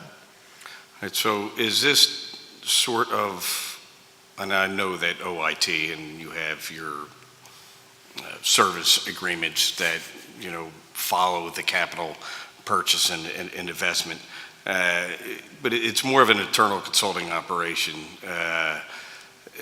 that is what I'm interested in, because you'll have those services after the investment and the commitment. Are we thinking that departments need, other than purchasing, could benefit from those types of processes, or that type of process? Yeah, I mean, I think that seems like it would have value in the city. But I mean, I think currently the way that we're structured is that OIT is providing that service right now. I don't know if they're doing it to the depth that you're describing. Okay. Well, we have callbacks, so I'm sure they'll be back anyway. Okay. Maybe I'll put that on the second round. So does the city currently participate in or facilitate any cooperative purchasing agreements in order to buy in bulk across the region and to reduce the administrative costs? We do. Sometimes we're the lead agency, in something like fuel, where the school district can purchase off of our contract, or sometimes we're purchasing off of another lead agency's contract. Okay, so how can we increase the type of leverage in bulk purchasing? And this isn't a new question, right? I mean, I'm sure this is anticipated questions that we get every year. This is the CAO, right? I mean, really is trying to break down the silos, right, and communicate through technology, which is kind of exciting in a wonky kind of way, but it really does it is going to pave the path on how we communicate in departments, but similarly, all right, in purchasing, all right, each department purchases on their own. All right, is there anything that we can do, or is there anything, I mean, I know there might be a priority list, all right, but instead of buying, okay, so let's just say I buy 1,000 boxes of Cheerios, right, at a fixed price. All right, I want to buy 2 boxes, or 1,000 boxes of Cheerios. I'm going to buy 2,000 boxes of Cheerios, might be able to reduce my cost by 30% on the second, on the second purchase, because I'm buying in bulk, and then we can save, you know, more in efficiencies and dollars. I'm just, you know, again, just going to bring it up, you know, only because. I think, you know, some of that happens currently, you know, where, you know, we're putting out a citywide contract opportunity, and multiple departments are purchasing off of that. So, you know, if you know, I mean, it's more commodities though, right? Yes, yeah. So, you know, we're looking at opportunities to do that more, or, you know, are we putting out an opportunity that's not being used, you know, and not putting that out? You know, so there's an analysis that's going on, ongoing throughout the life cycle of the year, in terms of procurement. You know, I think what we need to do is, you know, sort of, I think strategically step back and do a global analysis of what we're purchasing and how we're purchasing. Okay. In what ways is the procurement department, or in your in purview, or working with the Commerce Department to encourage local vendors to participate, to increase our supplier network? Where do we, I mean, I know there's an LBE, you know, component to things where it doesn't, you know, you don't have a local preference, you know, when it comes to federal dollars, but, you know, when we bulk buy, or if we can bulk purchase, you know, we're going through this whole rebuild process, right? I mean, you know, we've talked about rubber matting, all right? Let's buy, you know, 100, you know, playground rubber mats, or something like that, where it decreases our costs in the bulk purchase. How are we, or are we communicating with the Commerce Department and PIDC, all right, to help support our area and local network? Because we have all the universities, all right, and institutions. All right, we have now we have a Office of Manufacturing and Industry, all right, that is communicating with local makers, all right, that are building products. We have, you know, I have in my district alone, I have several, but one of them's putting an expansion on, which is kind of rare these days, as they're putting an addition on for Rubbermaid products, right? And, you know, all kinds of different rubbers, and it's, can we, all right, incentivize to expand our local network for purchasing? And what can be done with that? Yeah, I mean, I think we could absolutely talk with Commerce. I mean, we meet with Commerce at a minimum on a quarterly basis. There's a coalition of you know, purchasing people from the local universities and medical institutions that gather on a quarterly basis and discuss exactly what you're talking about. Is there an ability to, you know, sort of leverage our purchasing power to grow and sustain businesses within the city of Philadelphia? Right.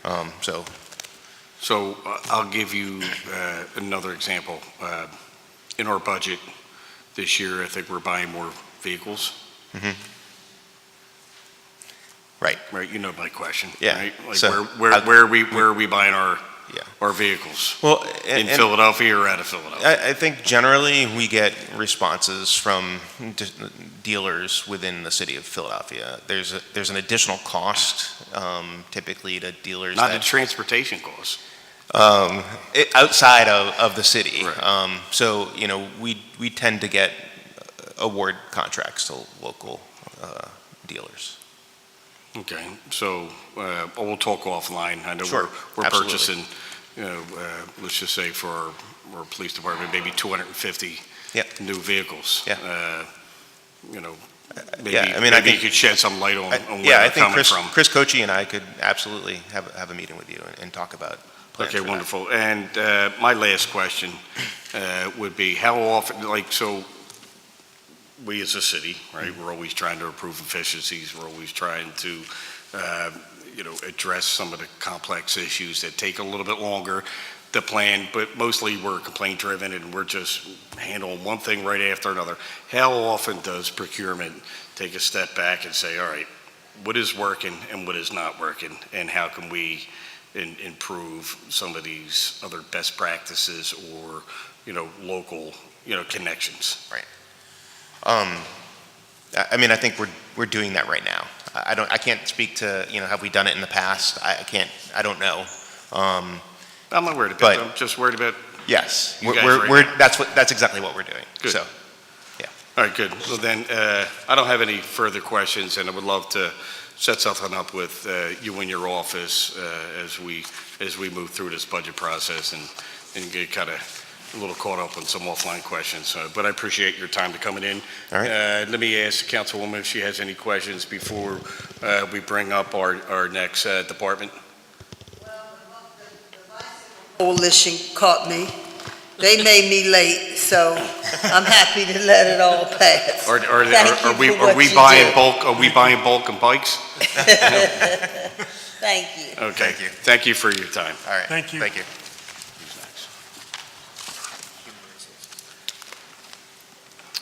Our next department is our Human Resources.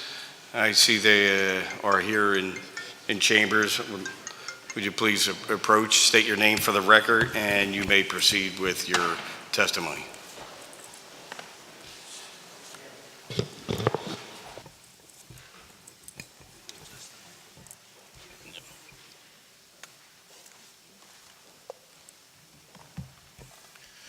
Good afternoon, Mr. Chairman, members of the City Council.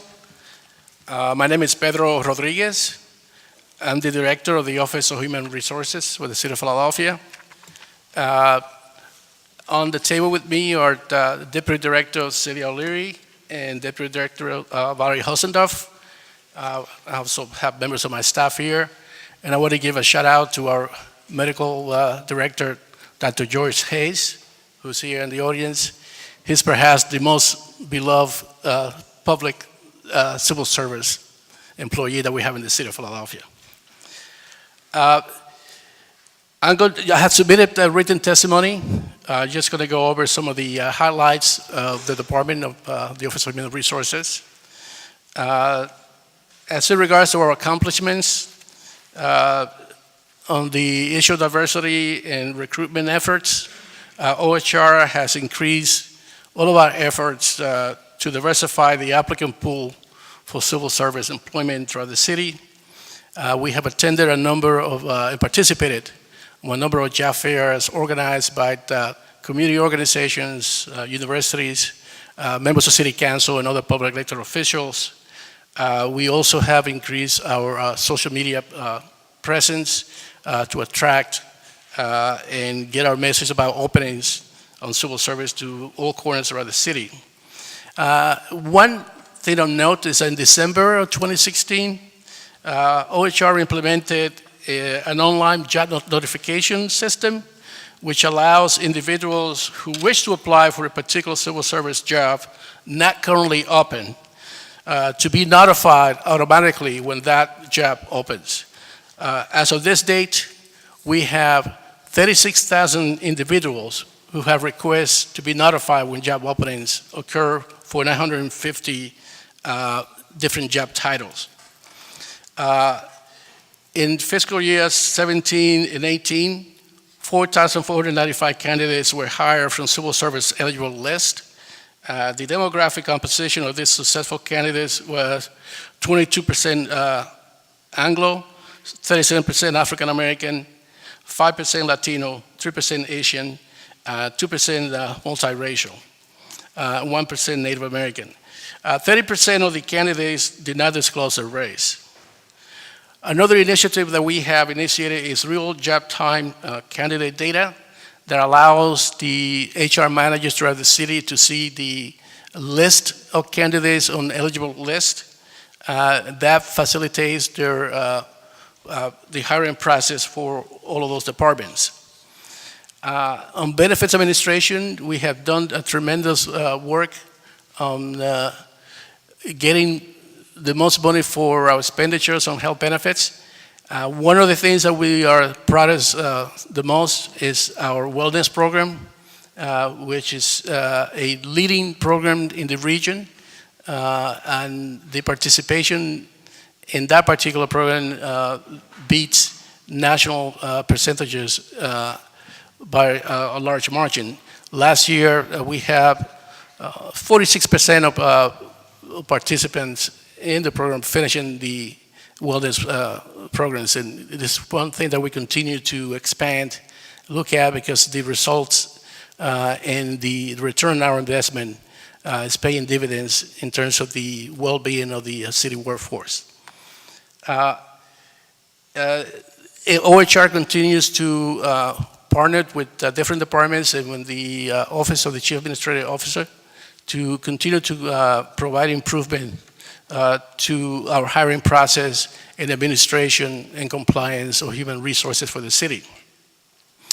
The proposed funding for fiscal year 19 is a total of $6,343,169, which constitutes an increase of $476,140 over fiscal year 18.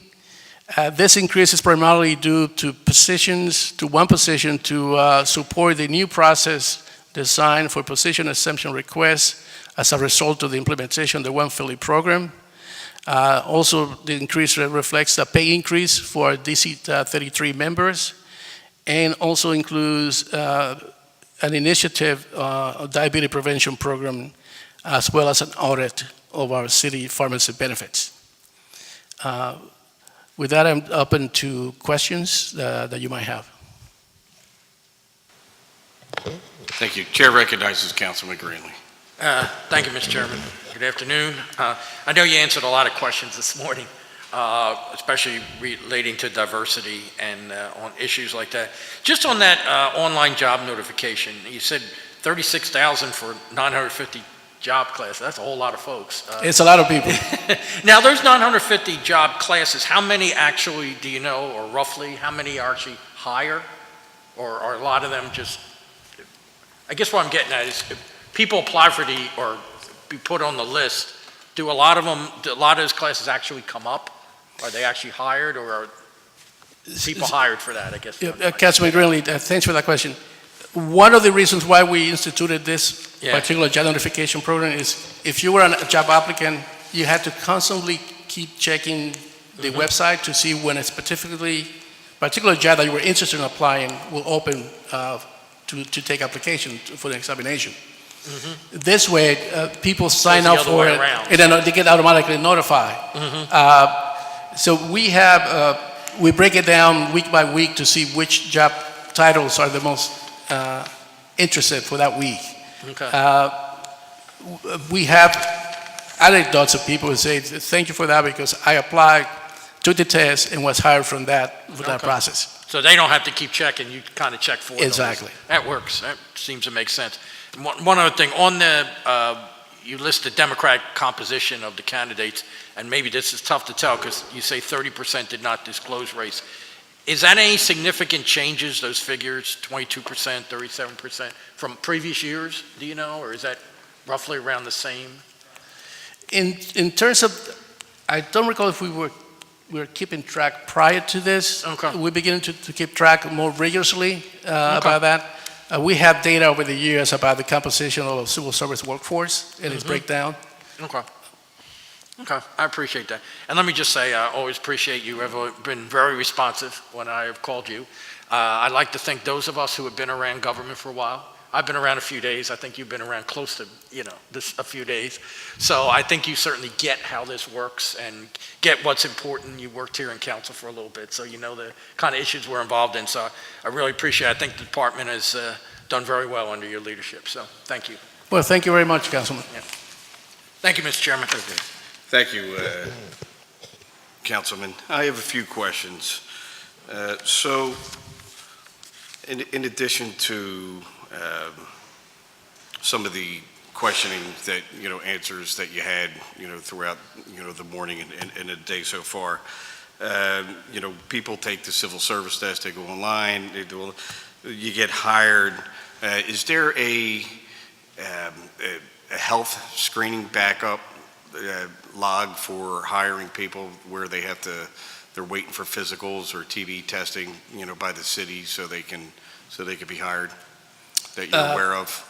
Councilman, I would like to bring our medical director to specifically answer the question. We have a list of specific job titles that require the candidate to pass. I figure I think you got the top doc here. I might as well ask him a question. Absolutely. Dr. Hayes?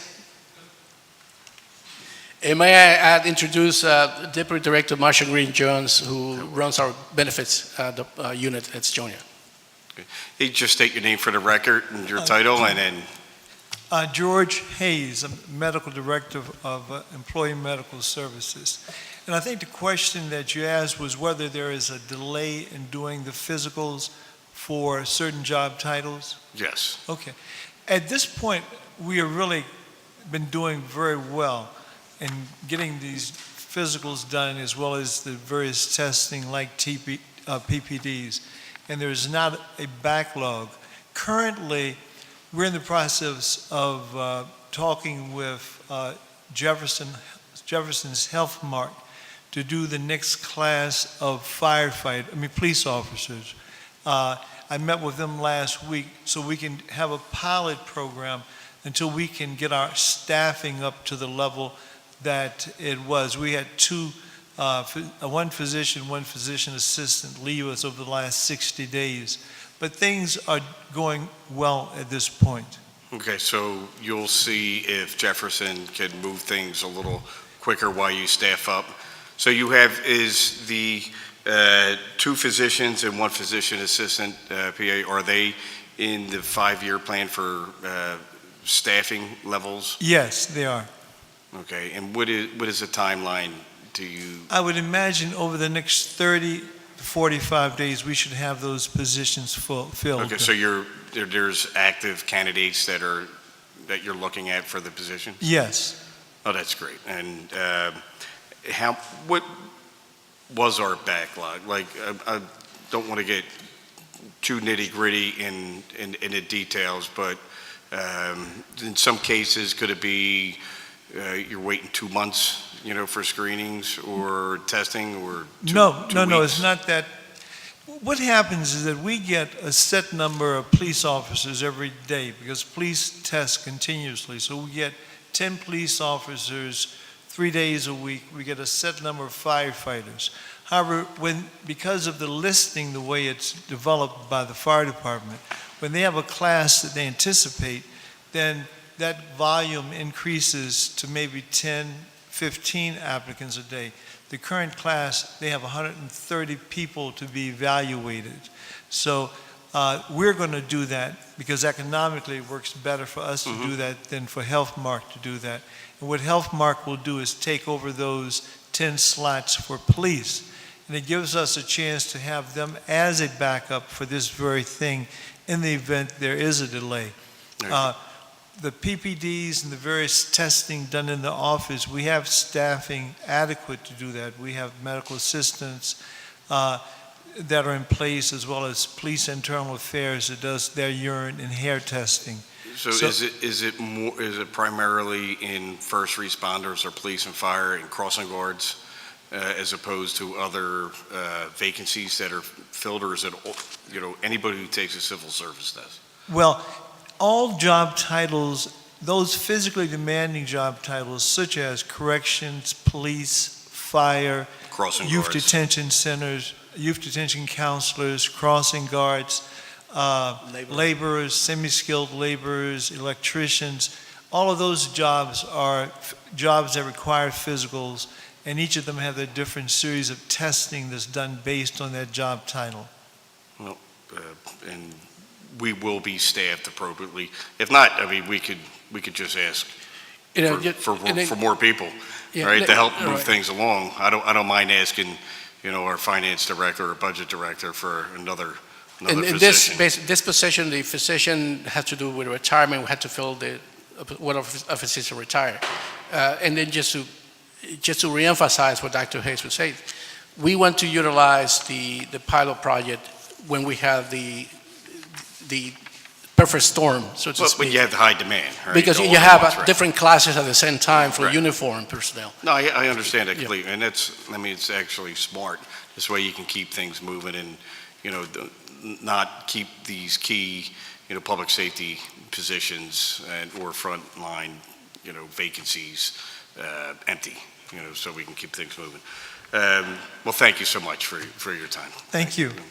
A couple of things you had mentioned in your testimony, you're talking about savings and reduction to emergency room visits, and also surpassing the national average in the wellness participation, by 11.5. Can you put a dollar value to a lot of that? Because I've been a big advocate, and along with other members with childhood obesity programs, in preventative diseases, and nationally it's over 300, it's like a lot of zeros, as you can imagine. Do you have a dollar value in savings, and what is, when you talk about the rate of return, like what, for every ounce or dollar of prevention, what are we getting back in savings? Thank So you for there that. are like three different questions. Thank you for that question. And I wish but anyway, I'm going to ask Deputy Director Marsha Green Jones to respond specifically to your question. Okay. Good afternoon, Marsha Green Jones, Deputy Human Resources Director for Health and Welfare.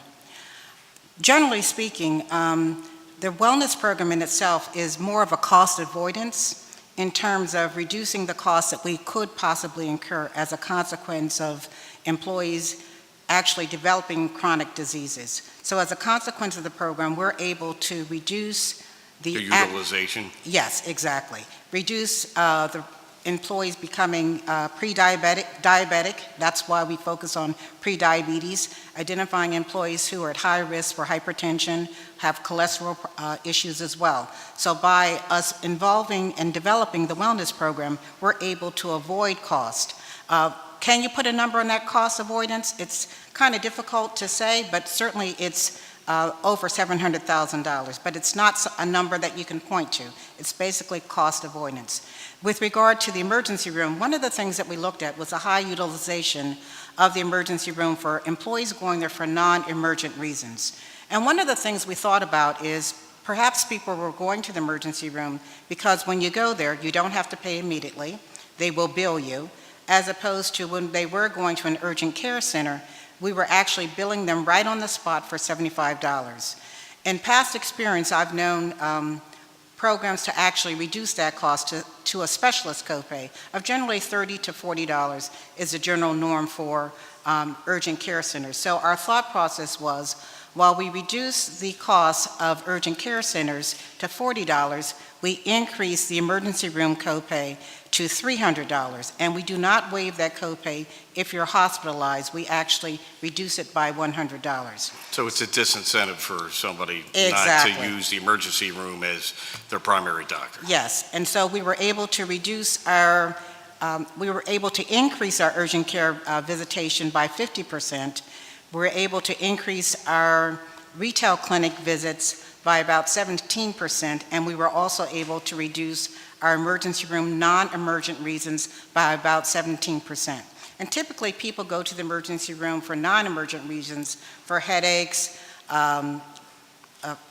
generally speaking, asthma, those sorts of things. So people are thinking twice, I think, in terms of before they go to the emergency room for something that perhaps could be treated in the urgent care center.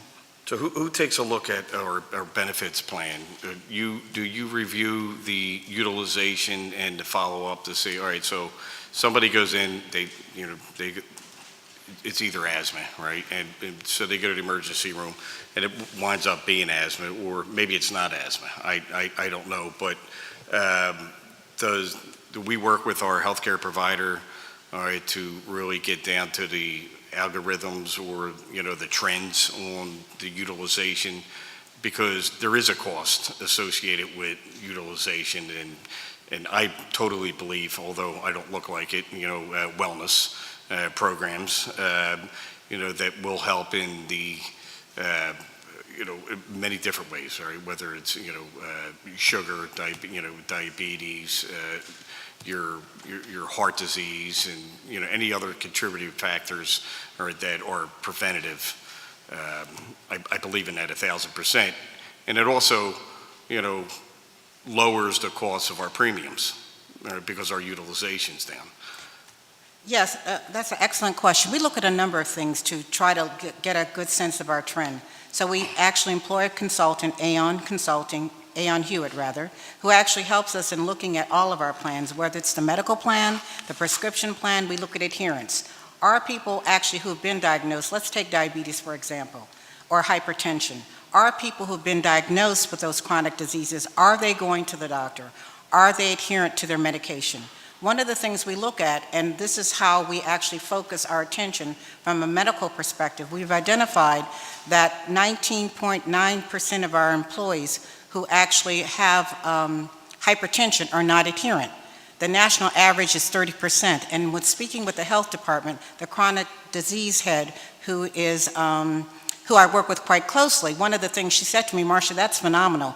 You are better than the actual norm out in the business place. So one of the things we constantly look at is how our adherence is. We actually approach this from a health perspective. Employees get letters, they get notifications in terms of if they've not filled their prescription. We also have a maintenance fill program so that if an employee actually takes a maintenance medication, say for diabetes or hypertension or cholesterol, one of the things we try to do is incentivize them for actually getting their medication a 3-month supply versus a 1-month supply. I was just going to ask Yes. that question. Does that reduce on your script costs? Yes. Question about narcotics and yes. opioids.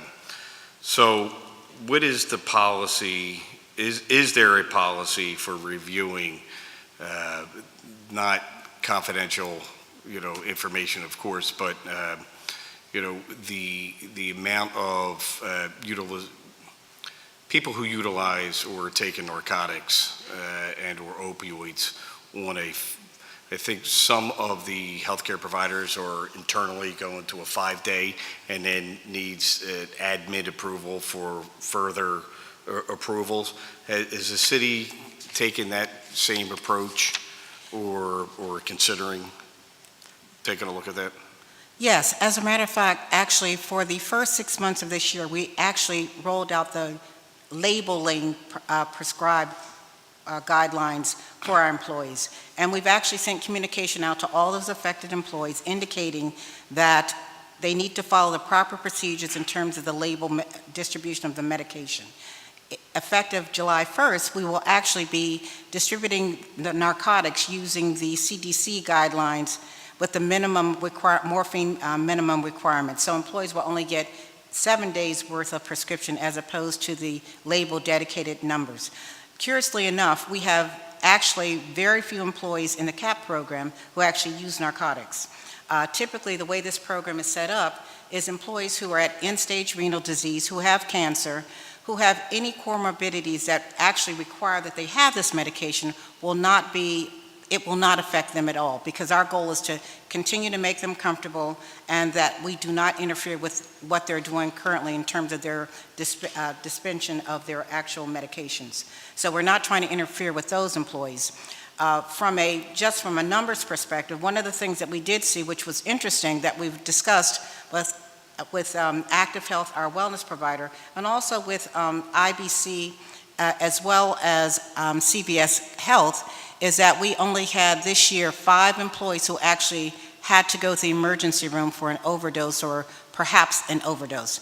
So those numbers speak clearly in terms of the minimum level in terms of employees actually engaged in using narcotics. Well, they're absolutely good, great metrics and good numbers to report. We've had hearings, and it's not necessarily for for this hearing here today, but, we have 8 hearings on, opioid addictions and, how are they being treated? And you get into this public debate, and, nobody's a doctor who's debating all this, right? We just, but, one of the numbers that did come out was that there seems to be, through surveys, approximately 70,000 people addicted, Philadelphians addicted to heroin, but double that and then some who are on some sort of opioid or a prescribed drug that's, given to somebody for hopefully a temporary, illness. And that's why I asked about the prescription 5-day. You say we're going to a 7-day, and then it would need some sort of override authorization or something like that under a care. So that's good news, and I think we should be talking about that in the same vein as we are, talking about other, substance abuse. Although, this may not be abused, but there seems to be a large population of Philadelphians that are doing it, and that we're aware of it as a city, and we're keeping an eye on it. Now, the 90-day mail-in script, that reduces our costs, Yes. correct? And what percent of our of our utilization are using, taking advantage of the mail-ins? Maybe like, is it up to 10% yet? Oh, it's more than 10%. Is it 10%? Oh, yes, it's about 36% or more. Because remember, also our employees can go to a local CVS and pick up a maintenance bill there. So it's not, you can mail order it, or you can actually go to a local CVS So they give you pharmacy. 30 days? They will or give you 90 days. days. Yes. A 90-day supply? Yes. As opposed? Yes. Good. All right, and because I know in previous healthcares that, you go in there, you move to a mail order, all right, to 90-day, all right, you go up, you're still thinking, because, not everybody reads their mail, including myself, right? So you don't see the change in the plan that they're required to mail out and notify its customer that, all right, when you go to a pharmacy, all right, you're gonna get denied, all right, or informed that, hey, you need to go to a 90-day. So that seems to be working.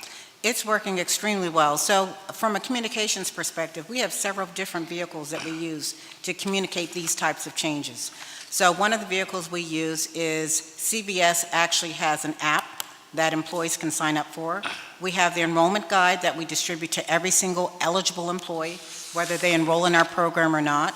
We also send communications to home to our employees. We have lunch and learns. This year alone, we actually had over 1,200 employees participate in lunch and learn sessions. So we have various ways and we have a newsletter. So we have over 5,000 employees actually enrolled in receiving a newsletter, which is distributed bi-monthly. So one of the things that we do is we continue to communicate with employees. We continue to communicate with the HR community on a monthly basis about changes and opportunities for employees to take advantage of the actual benefit programs we offer. Great. Love what I'm hearing. Keep up the good work.